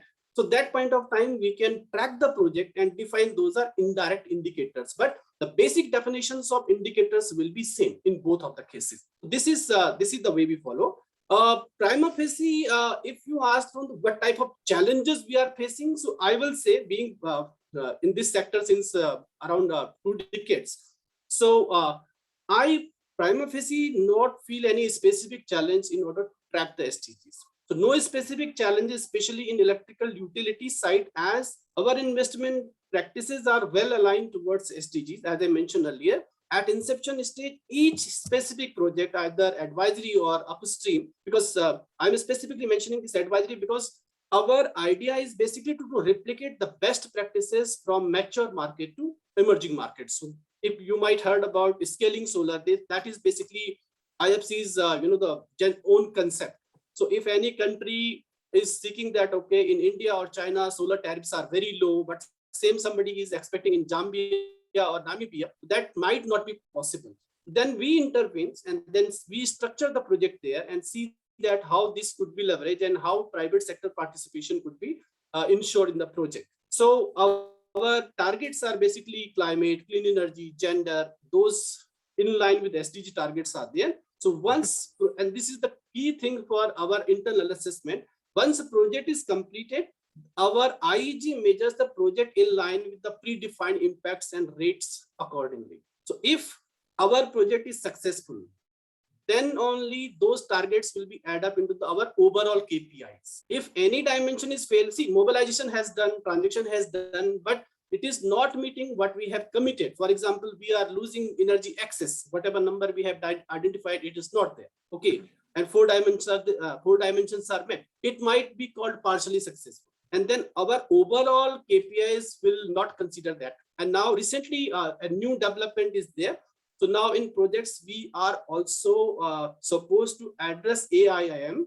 So this is anticipated impact measurement and monitoring. This is the third layer beyond the additionality. So this is measured again the competitiveness, resilience, integration, inclusiveness, sustainability, multiple parameters are there. So we need to ensure those things, and then once we are completing the project, that point of time we can go to IG group and see that whether this is successful or not successful. But I will conclude with this one, that whatever projects we have done, as I mentioned that in energy segment, around 55% portfolio belongs to solar and followed by gas and then wind. We are totally in RE, we are totally in clean energy, and we can't go with the coal. So first of all, our commitment is already there in line with the SDG. We are totally committed to clean energy. Now, the second point, what I'm saying that our overall portfolio is giving us whatever predicted results we have from investment point of view, from impacts point of view. So none of the project we have find any NPA or those kind of things, even in the emerging markets. So this is on a nutshell our overall approach. But we have a common methodology of assessing the projects and measuring the projects across all type of markets. And this gives us basically, I would say, the confidence of replicating best practices to emerging markets. I hope I was able to answer your question. Thank you very much, Ishan. It was actually very insightful. And you emphasize on the role of and the importance of replicating the best practices, and actually showcase as well the value of collaboration, because if we collaborate, we can also enhance this best practice sharing, and then it will also lift everyone's contribution upstairs. So perhaps now I could just quickly turn to Vicky. Vicky, just that around this table, we all share the view that business has a critical role to play as a force for good for the SDGs. But they can also play an essential role of financing the transformation needed. We get the perspective from Ishan and the IFC. Now, perhaps on WBA side, how can the SDGs and the benchmarking exercise that you are leading can help companies in informing their financing decisions? And in parallel, how can companies' performance help them, for instance, in the benchmark that you are leading, can help them in harnessing new financing opportunities to support their transitions? Yeah, thank you. And I think there's two sides, like you said, to this question. So on the one hand, I want to answer the question around how do we make sure that there is complete insights into what are the financing needs to support this transition, and then also what are the risks, right? I think there's two parts to that. One of the things that we look at when we do the benchmarking is are these companies really doing scenario planning? Are they really looking into what are the impacts of the various scenarios from a financial risk perspective? What we see is there's still a long way to go in order to get complete transparency around what the impacts of these various scenarios are. So we definitely encourage companies to really be transparent around what are the financial plannings that have to go hand in hand with these transition scenario planning, to really make sure that the funds and the financing available can be allocated or directed to support this transition. I think another point is around the capex that is needed in order to support this transition. We see that for the electric utility sector, and in order to align with the 1.5 degree scenario, we need companies to spend 78% of their capex to support the low carbon transition. And the electric utility sector is not alone in that, but transparency around which percentage of the capex really is supporting the low carbon transition, that is really something that needs to mature further. We definitely see a push from the finance community, and whether or not that's regulatory driven out of Europe or from an investor more global perspective, is that there will be a big push in order to get further transparency around this capex piece. So that is one hand, and I think on the second part is how can this help channel financing to support these companies is one of the things that we have launched at COP was also a collective impact coalition, which is a very fancy name, but really to drive collective action from different stakeholders. But the one that we've launched has significant investor backing to really drive impact and improvement on the benchmarking in the coming 2 years. So this collective impact coalition comes together and agrees upon which indicators the collective wants to see improvement over the coming periods. And we definitely see that then this can help companies to make it transparent of where they need other stakeholder support, because they can't do it all by themselves, but it is the responsibility to make that insightful and then be in active dialogue with the various parties and stakeholders. And I think that this will benefit companies to really make it from a standardized perspective and from a methodology perspective be quite clear on how they can transparently report on this, but then also compare themselves where they are at with other stakeholders, and then be able to also show that if the improvement is there, and if indeed they show that they're scoring on their assessments year on year, it is improving, then this will also help unlocking further financial support in order to achieve the overall goal. Thank you very much, Vicky. This was a very, very insightful on your side. And actually it's a perfect transition to our last question. And for this, I will turn to Diksha and Hendrik. But just perhaps on the companies, it would be great to get companies' perspectives on and recommendation on how better collaboration with stakeholders and with sector peers can help them to achieve the SDGs. So Diksha, could you share with us insights and any recommendations that you may have on how enhanced collaboration with these stakeholders, with suppliers, can help Aditya Birla and your company in accelerating the sustainable, circular, and inclusive transition? Yeah, thank you for that question. And if I was to pick up one key way in which we can address these very multi-dimensional, larger-than-life problems that we are facing today, whether it's the whole issue of climate change, inequality, and various other mega trends which have got further accentuated with the pandemic. The sheer size and spread of these issues is so large that no one can go alone in it. So the key is collaboration, and which is why, and collaboration in various ways with different stakeholders. And I can just share a couple of examples on how we are therefore looking at collaborating with different kinds of stakeholders as Aditya Birla Group. One is working with the industry peers. So, for example, our cement company, Ultratech, is a founding member of Global Cement and Concrete Association.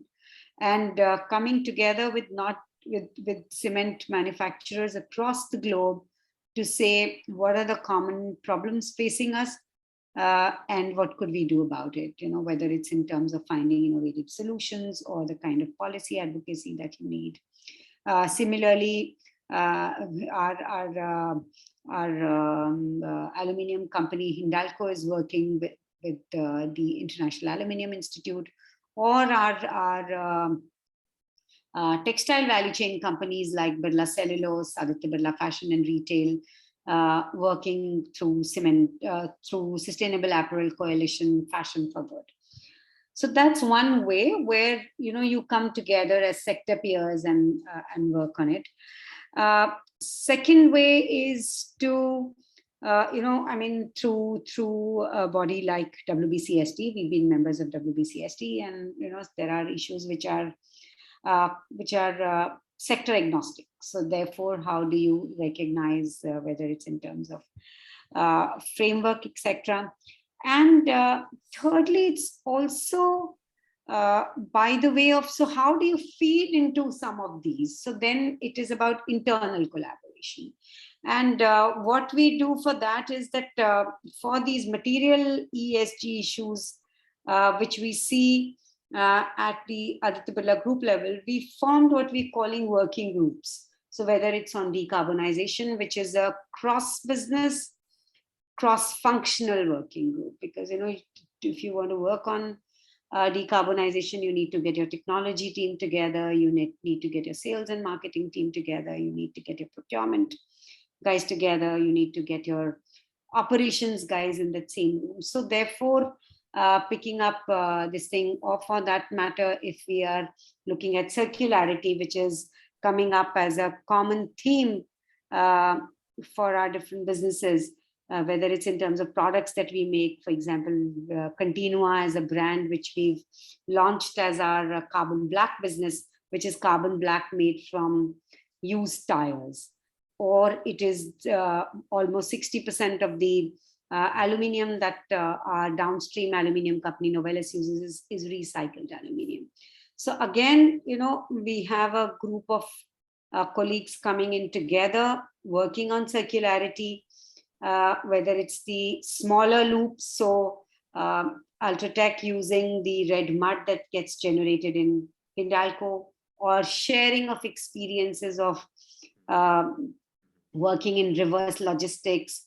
How do you set up recycling units? How do you, how do you engage with policymakers? If we are saying that decarbonization, for decarbonizing Novelis, recycling is the key lever, then where, in which geographies, which are the way regulations are playing out, which makes it easier to get this reverse logistics going, planning the capex cycle accordingly, etc. So these are some ways in which, collaborating with with peers, with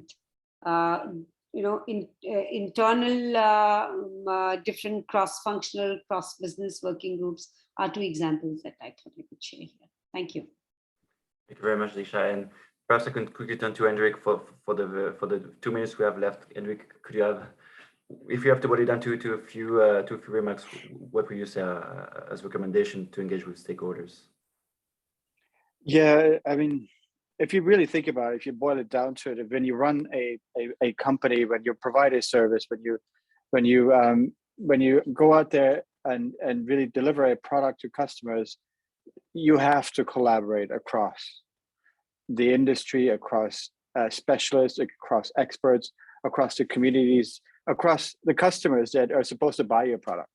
So fundamentally, I think it's about engaging with stakeholders that are aligned with your own view.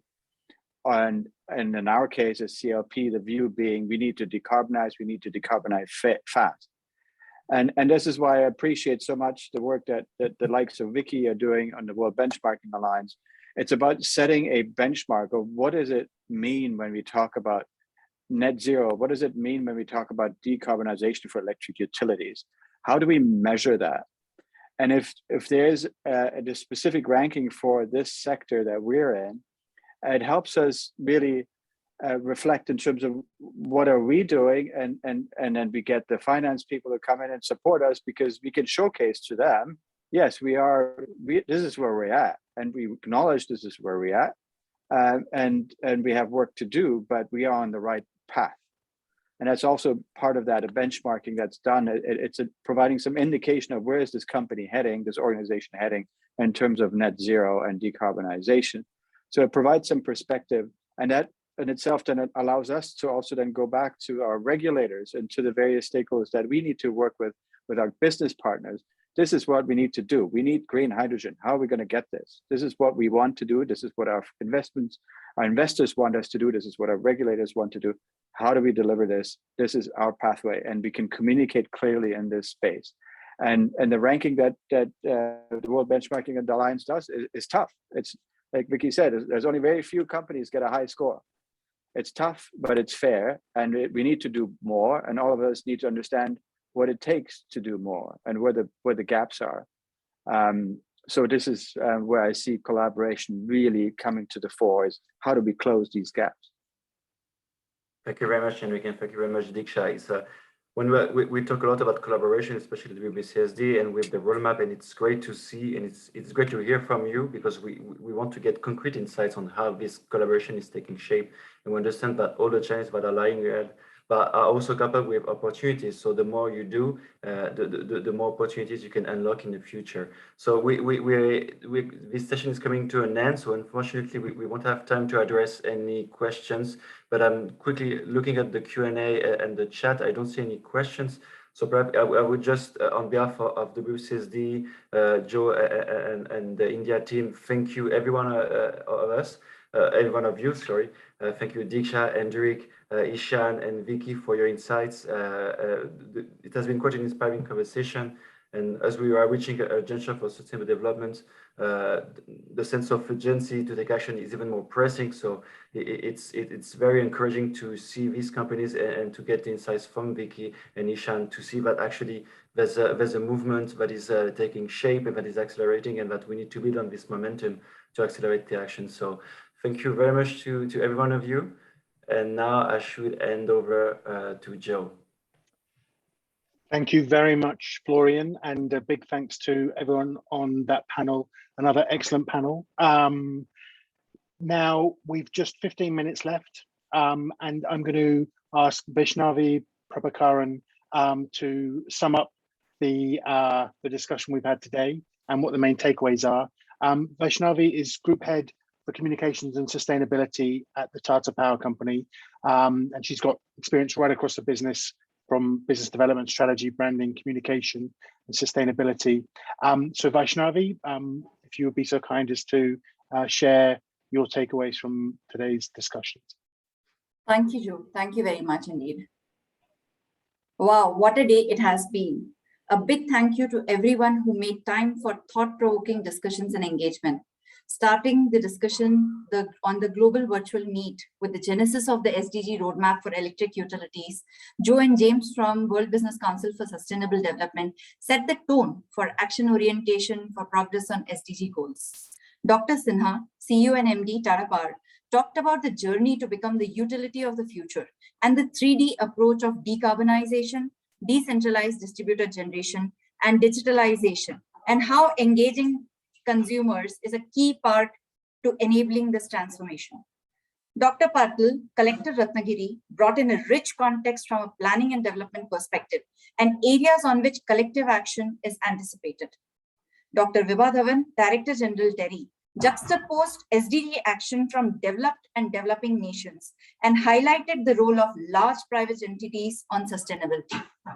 Shloka Nath, Head of Sustainability Policy and Advocacy for Tata Trust and Acting CEO of India Climate Collaborative, urged for global collective action and stressed on the importance of partnerships beyond sectoral boundaries and innovation in achievement of SDG goals.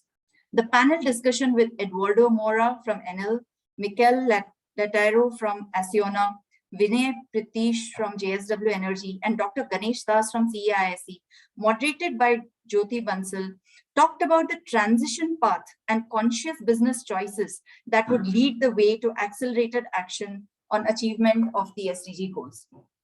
Following immediately was the stimulating panel discussion on importance of collective action for power utilities.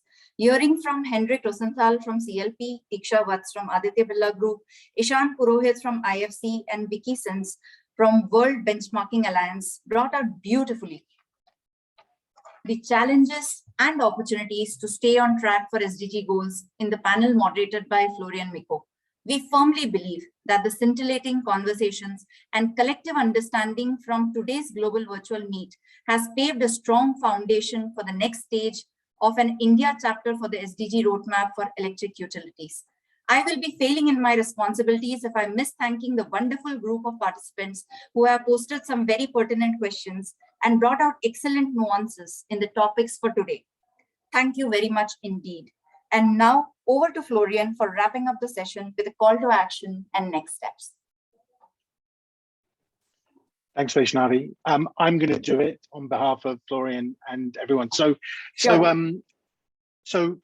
first of all, a really big thank you to Tata Power for the impetus and energy to organize today, and also to ERM for helping us to organize the event. And thanks to everyone who has been online asking questions, and to all of the speakers today. So the products are only as good as what you do with them, and we've produced, when I say we, 11 of the world's leading utility companies have produced an excellent roadmap for the SDGs. Now, it's really important we remember this is everyone's agenda. So from school kids to companies to cities to nations, the SDGs are our common framework. Our members have committed to reviewing progress by 2026 and updating the roadmap if needed, which is fantastic. But success relies on leadership and on collaborative action. And that's what we've heard about from all the panelists today. And the roadmap sets out 7 impact opportunities with related actions, and all of them need inclusive partnerships and collaborations with sector peers and other stakeholders, like academia, where we've heard from today, civil society, the value chain, to raise awareness, for companies to exchange on solutions and challenges, and move the roadmap into action mode. And I really commend Tata Power for the leadership they've shown in convening the discussion today to engage more of you, the audience, in this agenda. And this work really needs to continue. So if you're from an electric utility and you want to help accelerate this, please get in touch. At WBCSD, we're working to identify the right platform to get electric utilities, on a common platform. What's the right vehicle for that? And we hope to have this in shape by early next year. So if you want to be involved, please do write to us. And then also, I would say it's very, there's a great opportunity for you to leverage WBCSD projects. So in this discussion today, we've heard from a lot of WBCSD member companies, and they're each leveraging projects through WBCSD aligned with this agenda, such as in energy transformations like electrical storage or low carbon hydrogen, mobility decarbonisation, which came up in some of the questions. There's a business commission to tackle inequality, and we heard a lot about the importance of a just transition, for example. And there's a CFO network that helps businesses to position their transitions to financial markets. And these projects are helping WBCSD members to accelerate this agenda. So if you're from a company that wants to take a leadership position, do please get in touch about membership as well as this SDG roadmap. Okay, so a real credit to all the panelists and the moderators. We've claimed back the time that we lost at the start, and we're going to finish just a few minutes early. So a really big thanks to every person who's contributed today, and to all of you who've listened. Thank you very much, and we'll end there.